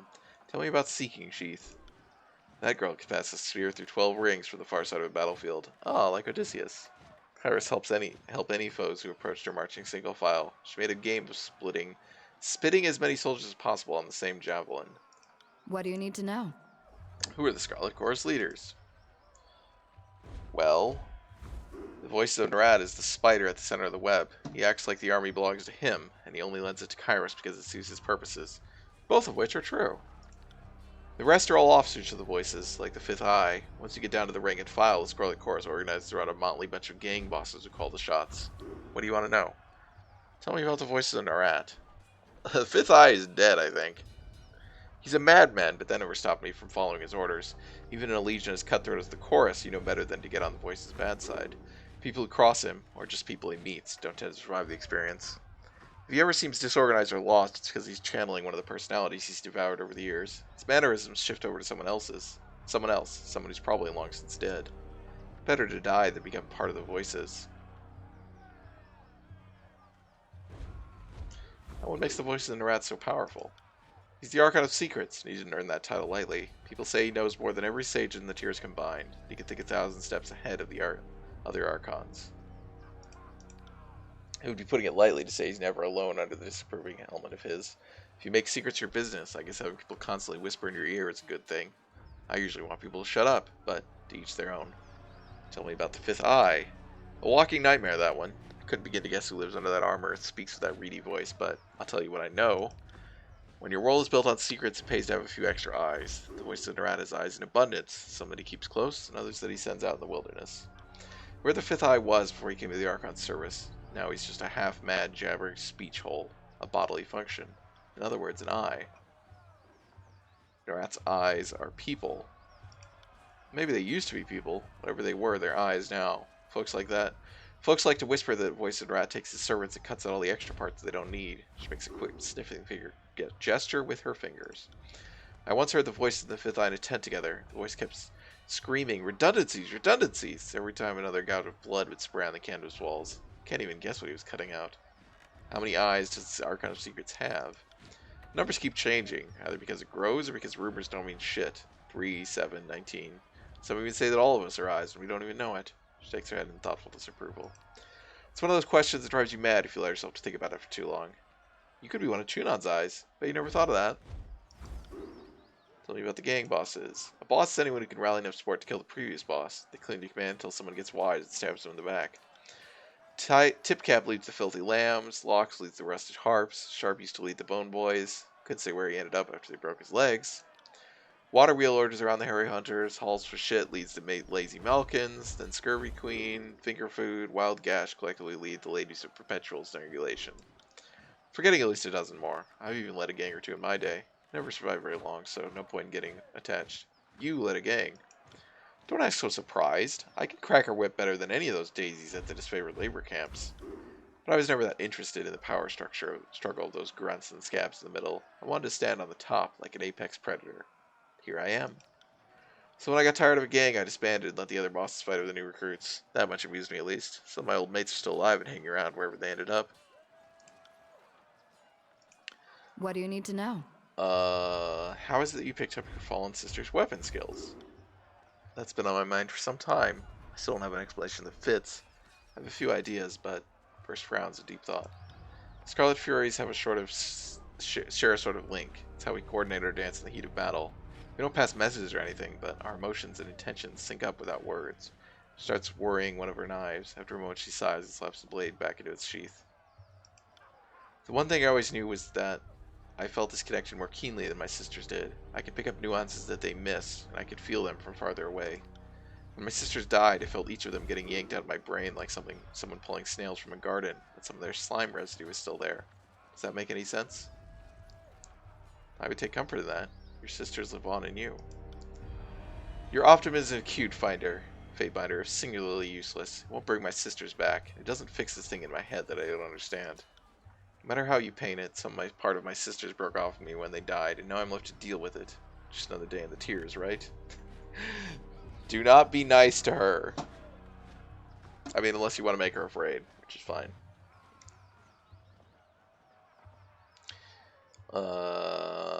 Thoughts on your combat abilities? Do you now? Call me intrigued. Do I? You already know that I memorized the moves of my Scarlet Fury sisters. If it seems like a total mystery to me, I don't know how you could have arrived at any conclusions, but I'm open to ideas. Well, your talent reminds me of the voices of Narat.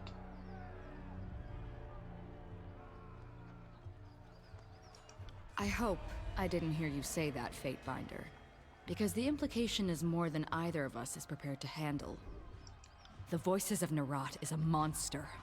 We both know that Taratus has never seen a creature more despicable than him. Never mind that he's kind of my boss.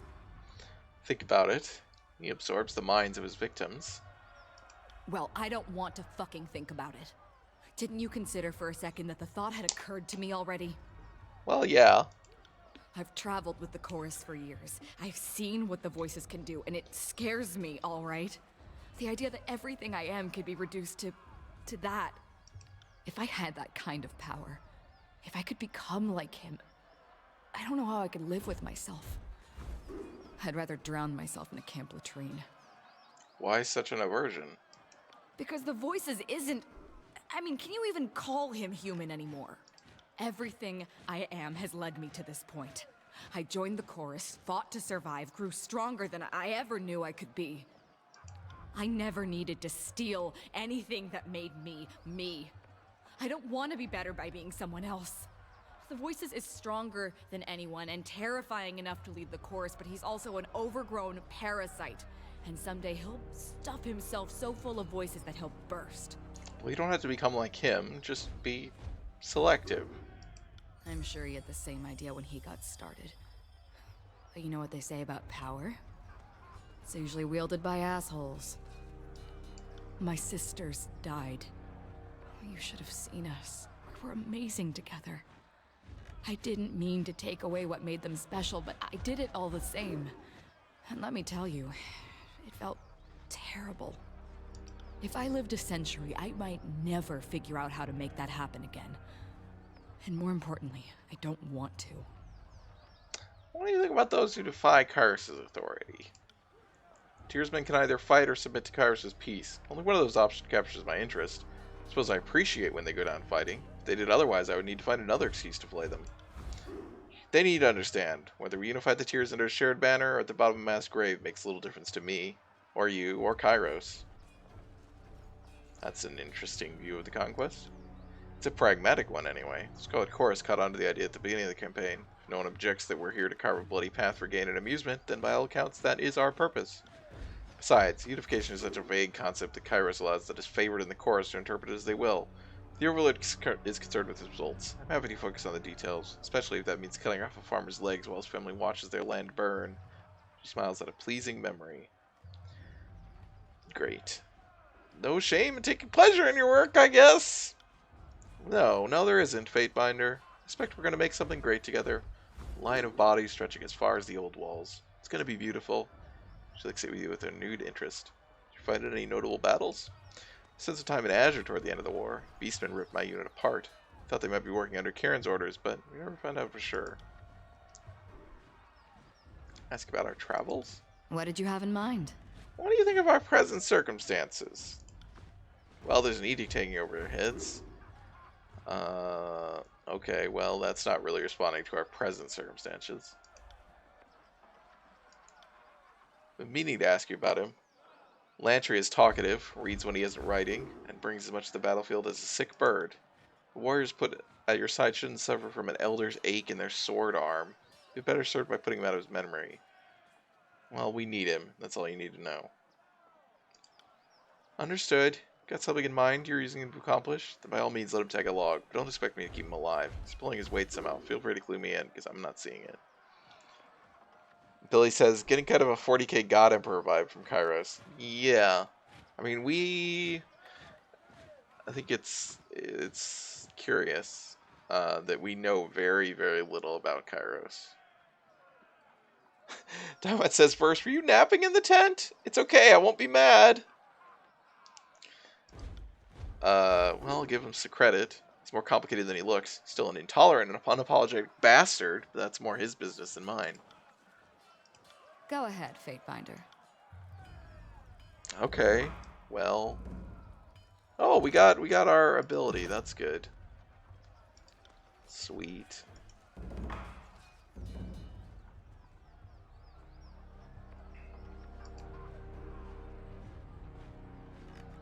Wait, do I literally throw her into the air? Like a fucking, like, ballet? Good. Good.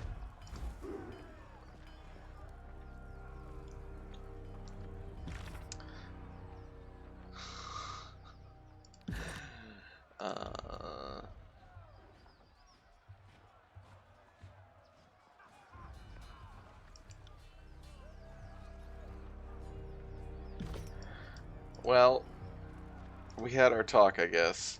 I'm sure that there's probably lots of talk with these guys. You look as if you have something on your mind. By all means. What can I do for you? We've talked to him about some things. We talked to him about his armor. Got the fear ability too. Oh, so we did. Didn't see that. Fury's Rage. Ooh, that's a lot of damage. Pulse rate per 3 seconds. Oh, wow.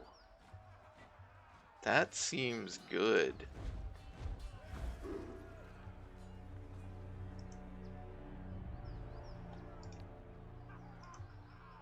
That's a shit ton of damage. Let's discuss some immediate concerns. Is your event dialogues button. Wait, what? At your service, Fate. What do you need? You look as if you have... What can I do for you? Oh, let's discuss some immediate concerns. Okay. Oh, well, that's just this again.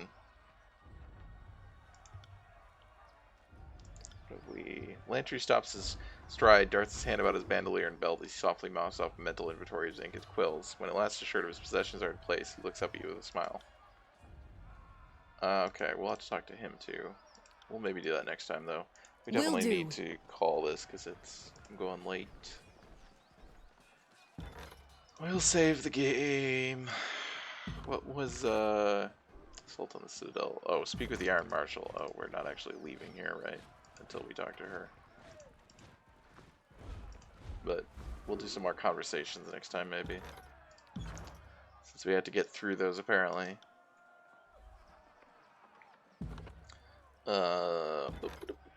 Okay. Anyway, thanks everyone for joining me for Tyranny. This is fun. Still very curious to see how all this works out. I will be back. Oh, I forgot to update my schedule. Damn it. I gotta do that. I'll be back next Monday for more Tyranny, and I'll be back tomorrow. We finished Shadowrun Hong Kong. We're gonna play Quadrilateral Cowboy tomorrow. It's gonna be fun. If you don't know what Quadrilateral Cowboy is, it is a first-person stealth hacking game made by Brendan Chung. It's very interesting. I'm looking forward to it. Yeah, this is the rest of the schedule. This is also below the stream. You can follow for notifications when I go live. You can sub for emails to my cats. Really appreciate everybody who hangs out and chats. It's a lot of fun for me. Hope it is fun for you. And hope you have a good night. Bye.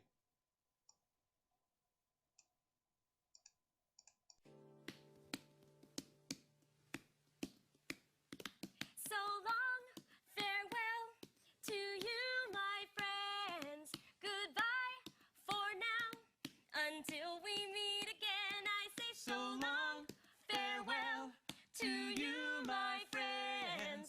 Goodbye for now, until we meet again. It's been great to play and sing together in the box, and now it's time to say goodbye. So long, farewell to you, my friends. Goodbye for now, until we meet again. Goodbye for now, until we meet